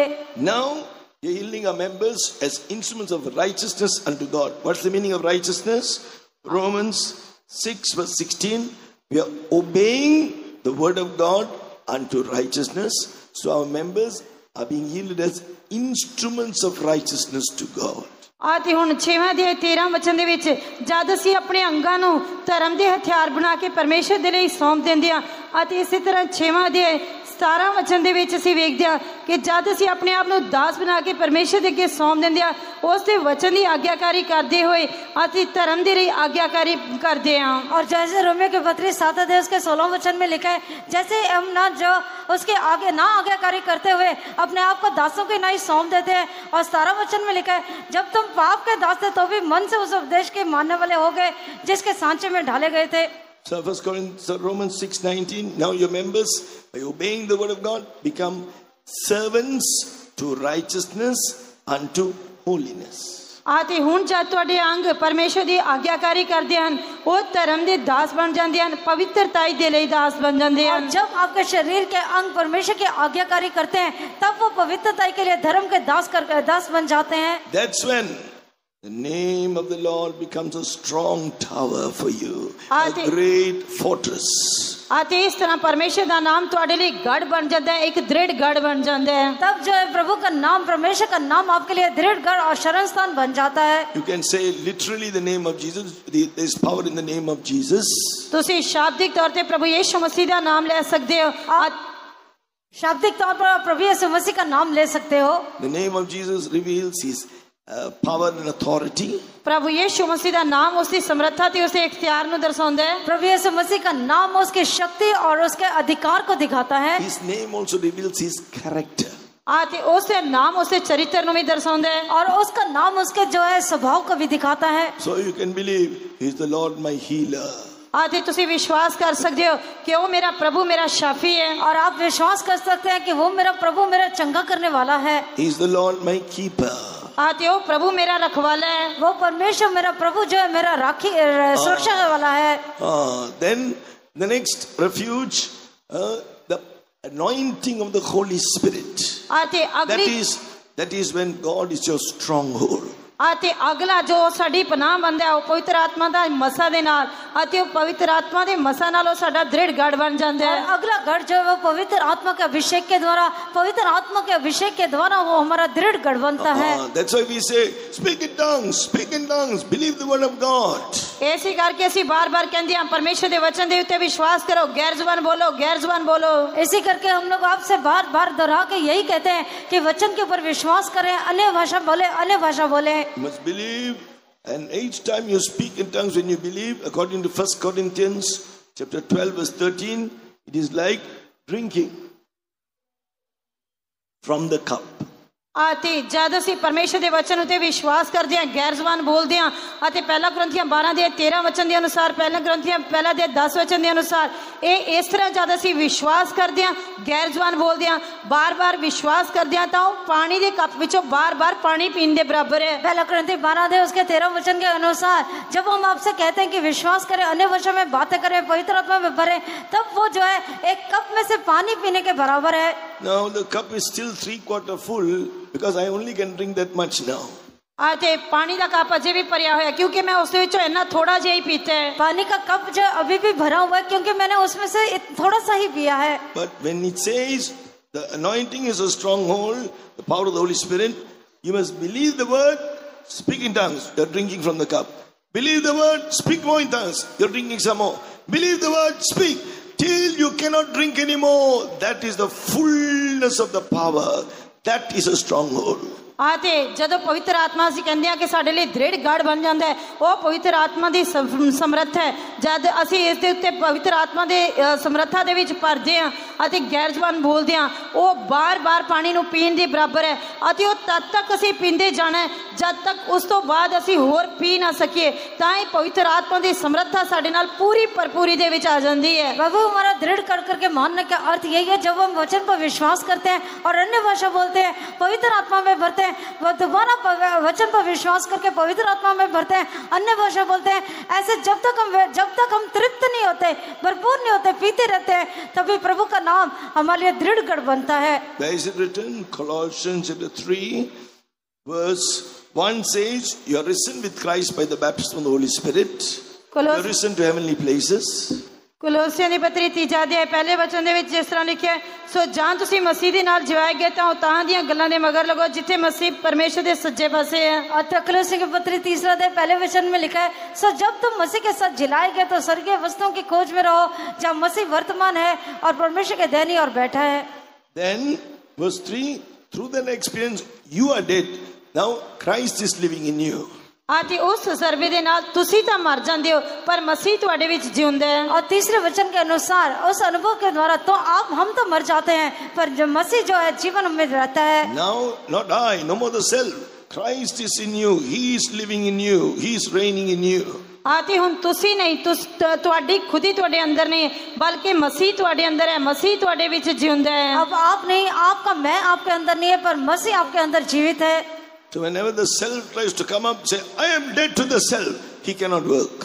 That self, it cannot work.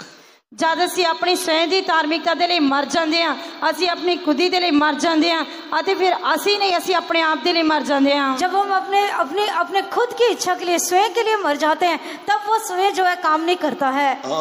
I am dead to the self life. Now my life is hid with Christ in God. So kept by the power of the Holy Spirit, hid with Christ in God. Triple protection. आते फिर जद साडा जीवन मसीह दे विच गुप्त हो जाता है तो फिर असी साडा अपना जीवन असी नहीं जिउंदे, असी मसीह दे विच छुप जाते हैं, फिर असी पवित्र आत्मा की समर्था दे नाल संभाले जाते हैं, फिर 3 गुना साडी प्रोटेक्शन हो जाती है। और जब हम अपने स्वयं के लिए मर जाते हैं, जब हम अपने स्वयं को नहीं करते हैं, तब हम अपने लिए मर जाते हैं और जो है मसीह हमें आ जाता है और पवित्र आत्मा की समर्था के द्वारा हमारे अंदर हमें जो है 3 प्रकार से 3 तहों से जो है हमें सुरक्षा मिलती है। And you claim the word of God like this and get filled with Spirit, come to the fullness. In that fullness of that anointing, no Satan, no evil spirit, nothing, no evil can touch you. ਜਦ ਅਸੀਂ ਪਰਮੇਸ਼ਰ ਦੇ ਵਚਨ ਦੇ ਉੱਤੇ ਵਿਸ਼ਵਾਸ ਕਰਦੇ ਹਾਂ, ਗੈਰ ਜ਼ਬਾਨ ਬੋਲਦੇ ਹਾਂ, ਆਤਮਾ ਦੇ ਵਿੱਚ ਭਰ ਜਾਂਦੇ ਹਾਂ ਅਤੇ ਆਤਮਾ ਦੀ ਸਮਰੱਥਾ ਦੀ ਭਰਪੂਰੀ ਦੇ ਵਿੱਚ ਆ ਜਾਂਦੇ ਹਾਂ, ਤਾਂ ਕੋਈ शैतान, कोई बुराई, कोई भी चीज, कुछ भी सानू छू नहीं सकता। जब हम परमेश्वर के वचन के ऊपर विश्वास करते हैं, आत्मा में भरते हैं, अन्य भाषा बोलते हैं, पवित्र आत्मा की शक्ति के साथ भर जाते हैं, तब कोई बुराई, कोई शैतान हमें छू नहीं सकता। Once one brother and his sister, this young man, he met me some years after that. There was a coup taking place in Sierra Leone, West Africa. The young rebels with the machine guns, they overthrew the government, and now these people were running amok, and they were going into apartments, creating all kinds of violence, shooting people. South Africa ਦੇ ਵਿੱਚ बहुत सारे जवान जड़े इकट्ठे हो गए, उन्होंने सरकार के विरोध जड़ा और विरोध काम करने लगे। बहुत सारे ऐसे गन्स वगैरह लेकर, बम वगैरह लेकर सरकार के विरोध काम करने लगे।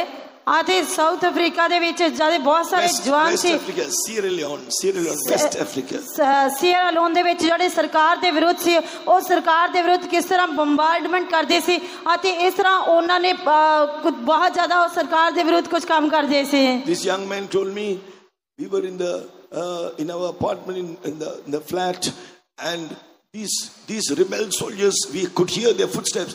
They came running up into the apartment. He was in a room with his sister, and they did whatever they did it in that apartment.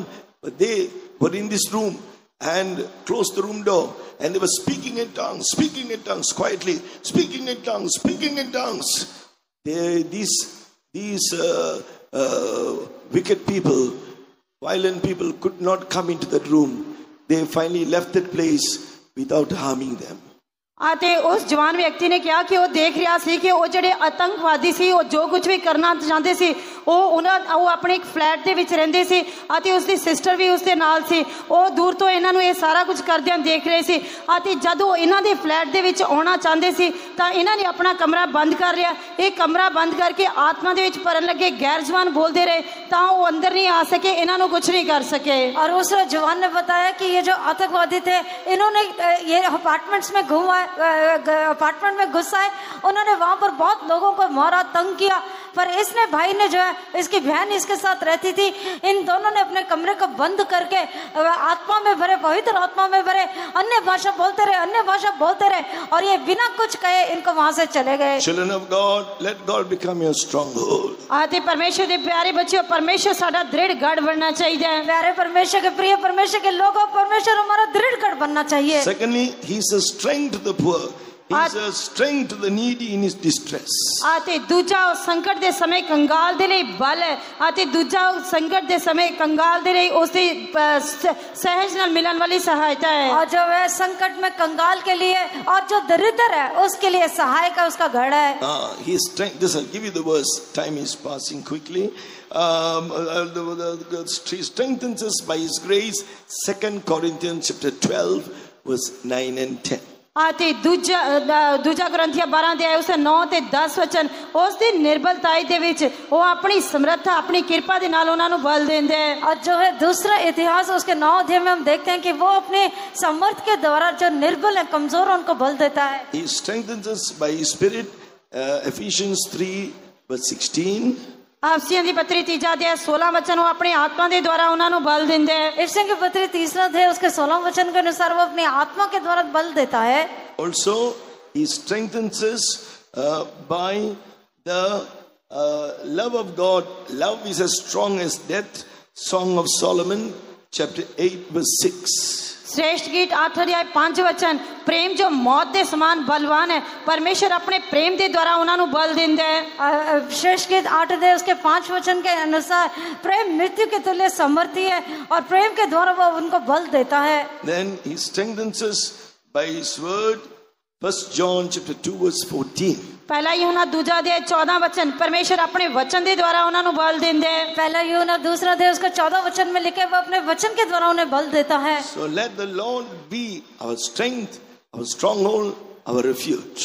परमेश्वर साडा बल, साडा दृढ़ गढ़, साडी पनाह बनना चाहिए। परमेश्वर हमारा दृढ़ कर, हमारा शरण स्थान बनना चाहिए। Coming back to Isaiah chapter 25, verse 4, he has been a refuge from the storm, or it says here, from the tempestuous rain or overflowing flood. आते कंगाल नहीं ओदे कष्ट विच वे गढ़, वाछड़ तो पनाह अते गर्मी तो साया है। और जो है वो कंगदीनों के लिए गढ़ और भयानक लोगों का छौंका भीत पर बचाव के समान होता है। What kinds of flood it is this? What kinds of flood? किस तरह दी वाछड़ या हड़, किस प्रकार का बचाव? The word of God calls it floods of ungodly men, according to Psalm 18 verse 4. 18 ਜ਼ਬੂਰ से चौथे वचन दे विच जद कुत्तर इस नु हड़ जो है, 18 ਜ਼ਬੂਰ चौथे वचन दे अनुसार इस नु कुत्तर मी लोकां दा हड़ किया गया है। और जो ये बाढ़ के या बछौर की बाढ़ जो है, भजन संहिता 18 अध्याय उसके 4 वचन के अनुसार अधर्म के बाढ़ के द्वारा बताया गया है। The devil may bring persecution and all kinds of tribulation against you. ये सताव हो सकता है, क्लेश हो सकता है, कुछ भी हो सकता है। ये जो है पीड़ा हो सकती है, क्लेश हो सकता है। But the Lord, He is there. He is a refuge from the tempestuous rain or the overflowing flood. पर परमेश्वर उथे हाजिर है जो वाछड़ तो पनाह अते गर्मी तो साया है। और जो है परमेश्वर उनके लिए बछौर के समान होता है और उनके लिए गढ़ बनता है। The enemy may bring many things against you at one time, like a flood. आते जब बहुत सारियां गल्लां तुहाडे विरोध आउंदियां हन, एक हड़ दी तरह होणगियां। जब आपके विरोध में बहुत सी बातें आती हैं, वो एक बाढ़ के समान आती हैं। But don't worry.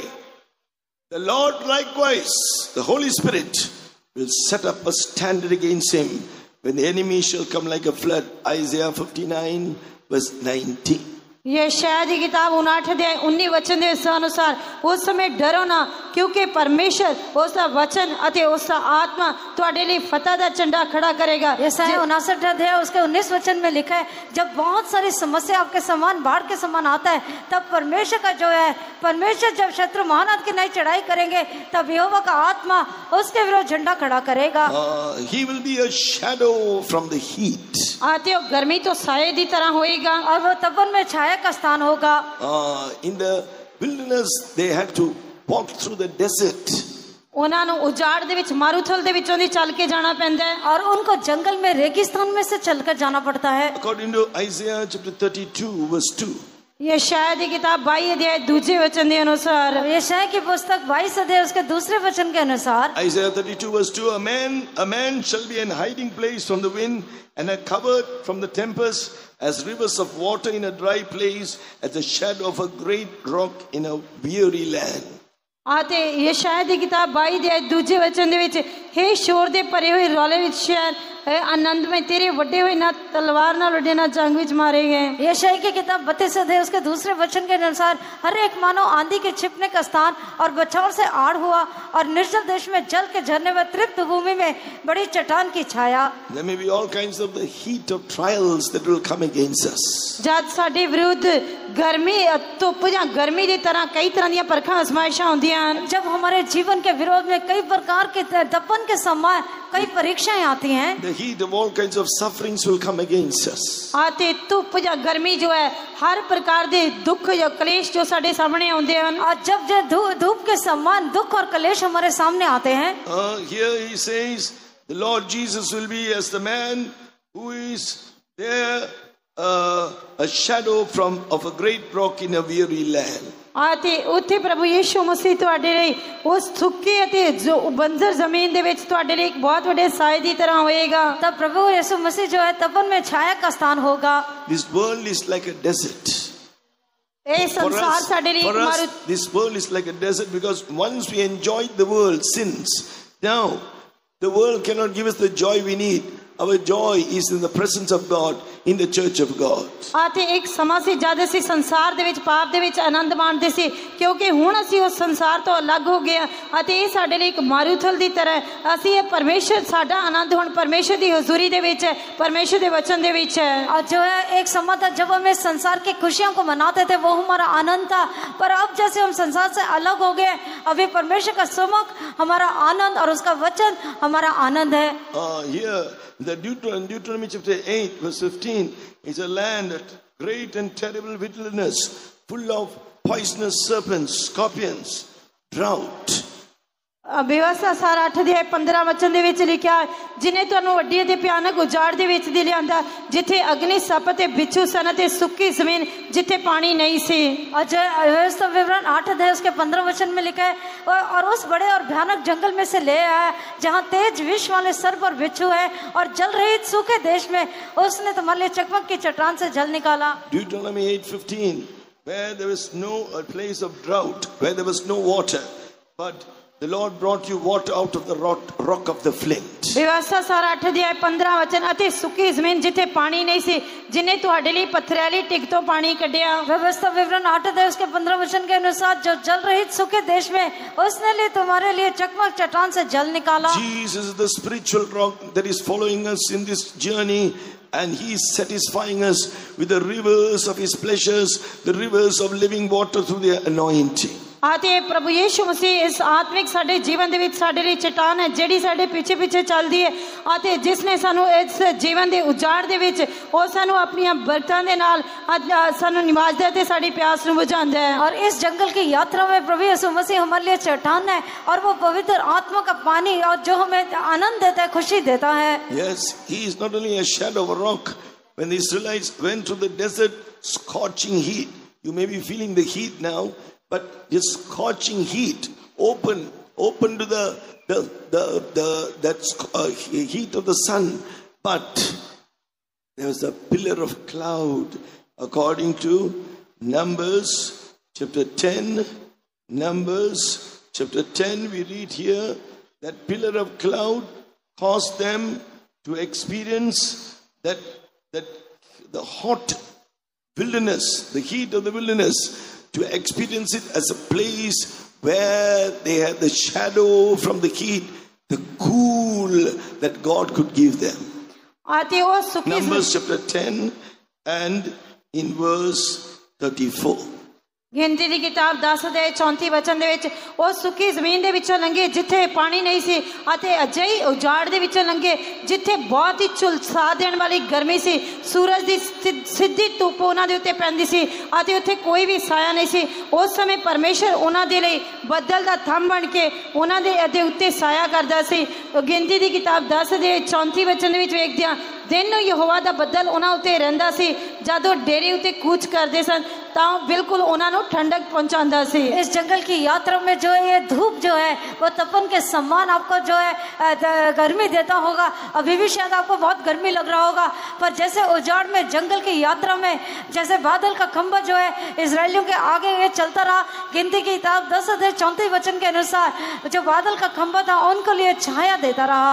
So what is that cloud? From this chapter here in Numbers chapter 10 and in other chapters we read, it speaks of when the cloud moved from above their camp, the whole camp moved. Whether it moved after one day, after 1 month or 1 year, they had to move when the cloud moved.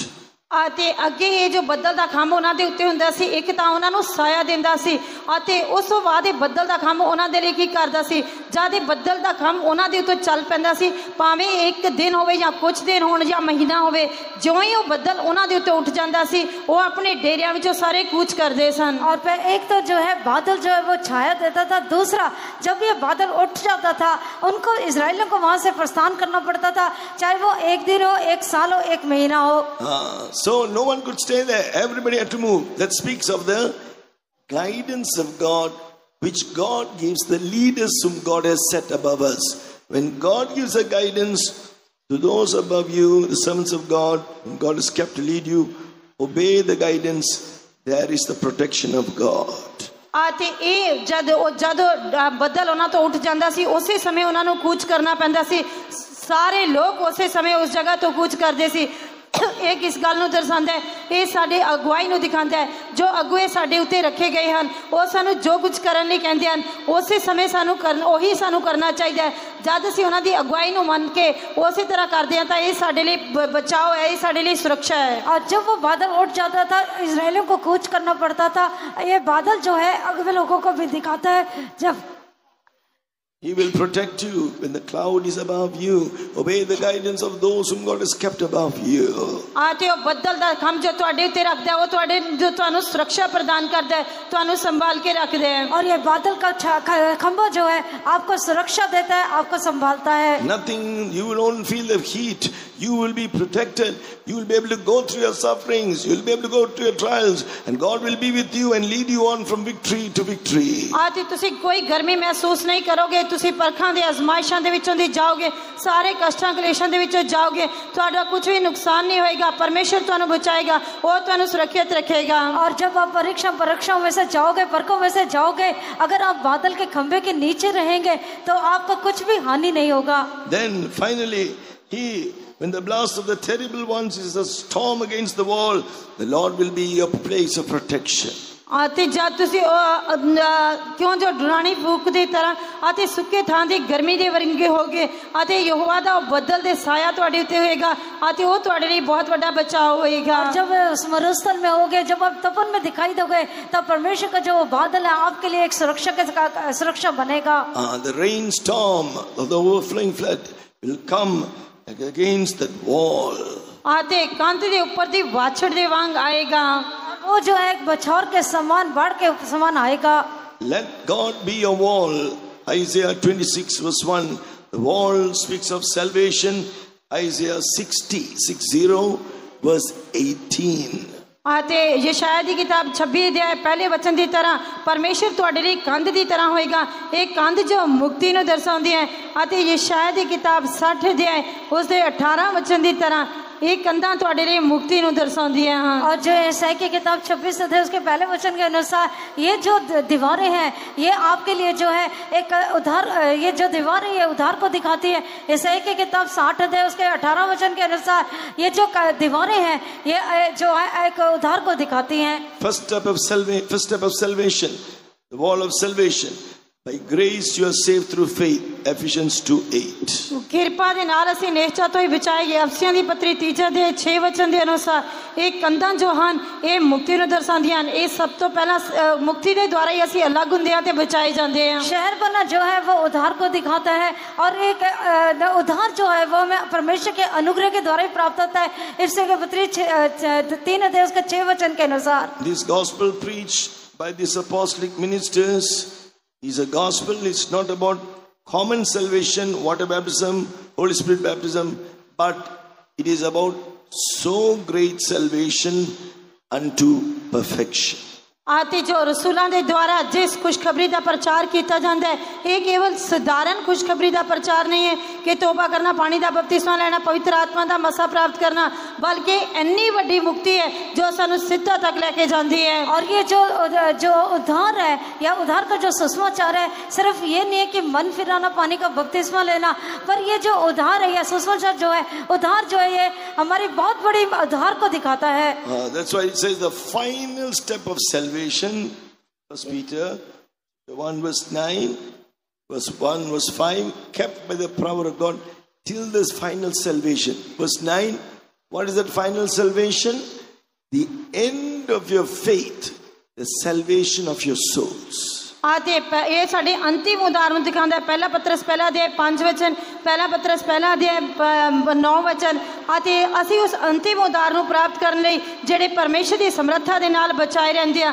आते 9 वचन दे विच असी वेखदे आ कि अंतिम उद्धार जेड़ा साडा निश्चय दा फल है, अर्थात साडी जानां दी मुक्ति है। और ये जो है पहला पत्रस पहला अध्याय 5 वचन के अनुसार जिसके ये जो है परमेश्वर के सामर्थ के द्वारा हमारी रक्षा करता है। और पहला पत्रस पहला अध्याय उसका जो 9 वचन है उसके अनुसार अपने विश्वास का प्रतिफल अर्थात आत्मा का उद्धार प्राप्त करते हैं जो कि आखिरी उद्धार है।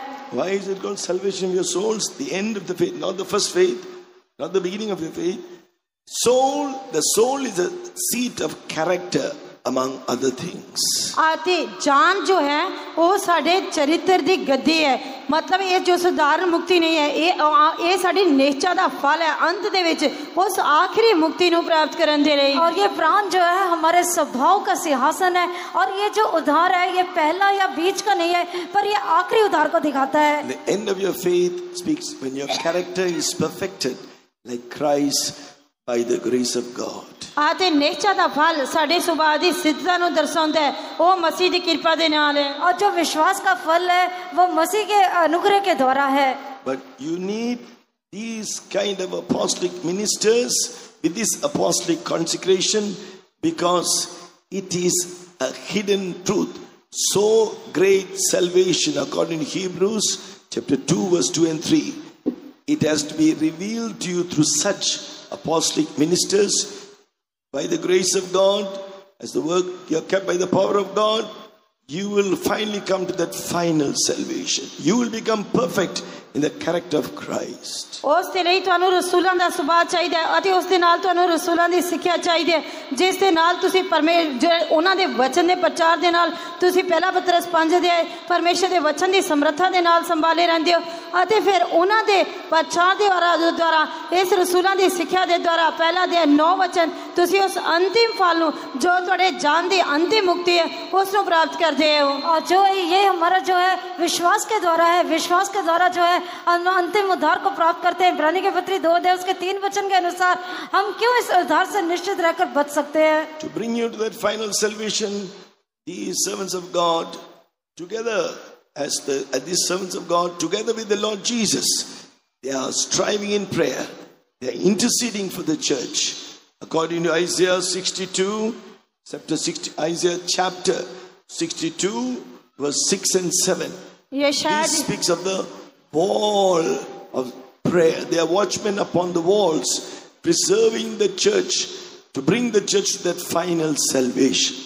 आते उस अंतिम सिद्धा दे लई तुहानू ये परमेश्वर दे रसूल चाहिए हैं। ये परमेश्वर दे रसूल जो मसीह दा सुभाव प्राप्त करके मसीह दे नाल नाल रहंदे हैं, आते जेड़े तुहाडे लई प्रार्थना करदे हैं, जेड़ियां कंधां दे उत्ते पहरे हुए हैं, जेड़े तुहाडीआं जानां दे लई जागदे रहंदे हैं, आते जिस दे नाल तुसीं भी उसी अंतिम उद्धार नू प्राप्त कर सकते हो। और ये जो प्रेरित लोग हैं आपके लिए एक शहरपना के समान है, जो आपके लिए प्रार्थना करते हैं, आपको उपदेश बताते हैं, इनके द्वारा इनके साथ रहने से जो है आप अंतिम उद्धार को प्राप्त कर सकते हो। The devil will bring so many things to confuse your mind. He will speak so many things.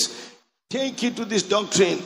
Then you won't be tossed by that storm, the winds, all that the devil speaks. Ephesians chapter 4 and verse 14. अफसीनी पत्री 4 दे 14 वचन तो शैतान तुहाडे अंदर कई प्रकार दी दुविधा लेके आ सकदा है, वो कई गल्लां नूं लेके आ सकदा है, पर तुहानू इन्हां दुविधा दे विच पैण दी जरूरत नहीं है। तुहानू अपने विश्वास विच स्थिर रहने की जरूरत है। जिस तरह अफसीनी पत्री 4 दे 14 वचन दे विच लिखिआ है, भई असीं अगांह नूं इयाणे ना रहीए जिहड़े मनुक्खां दी ठग विद्या ते भुलाउण वाली छल छितर रूपी चतुराई दी सिੱਖਿਆ दे हरेक बुले नाल इधर उधर डोलदे फिरदे हन। जो शैतान है कई प्रकार की समस्या को, कई प्रकार के जो है भ्रम को आपके जीवन में लेकर आ सकता है, पर जैसे इफ्सियों की पत्री 4 अध्याय 14 वचन में लिखा है, ताकि हम आगे को बालक ना रहे जो मनुष्य की ठग विद्या और चतुराई से, उनके भ्रम की युक्तियों की और उपदेश की हर प्रकार से ब्याह से उछालते और इधर उधर घुमाए जाते हैं। So verse 11 to 13, these 5 officers in this apostolic ministry, through all that they teach and preach, will bring you to the perfection of Christ. Verse 15, speak the truth in love, that you may grow up unto him in all things, who is the head, even Christ Jesus.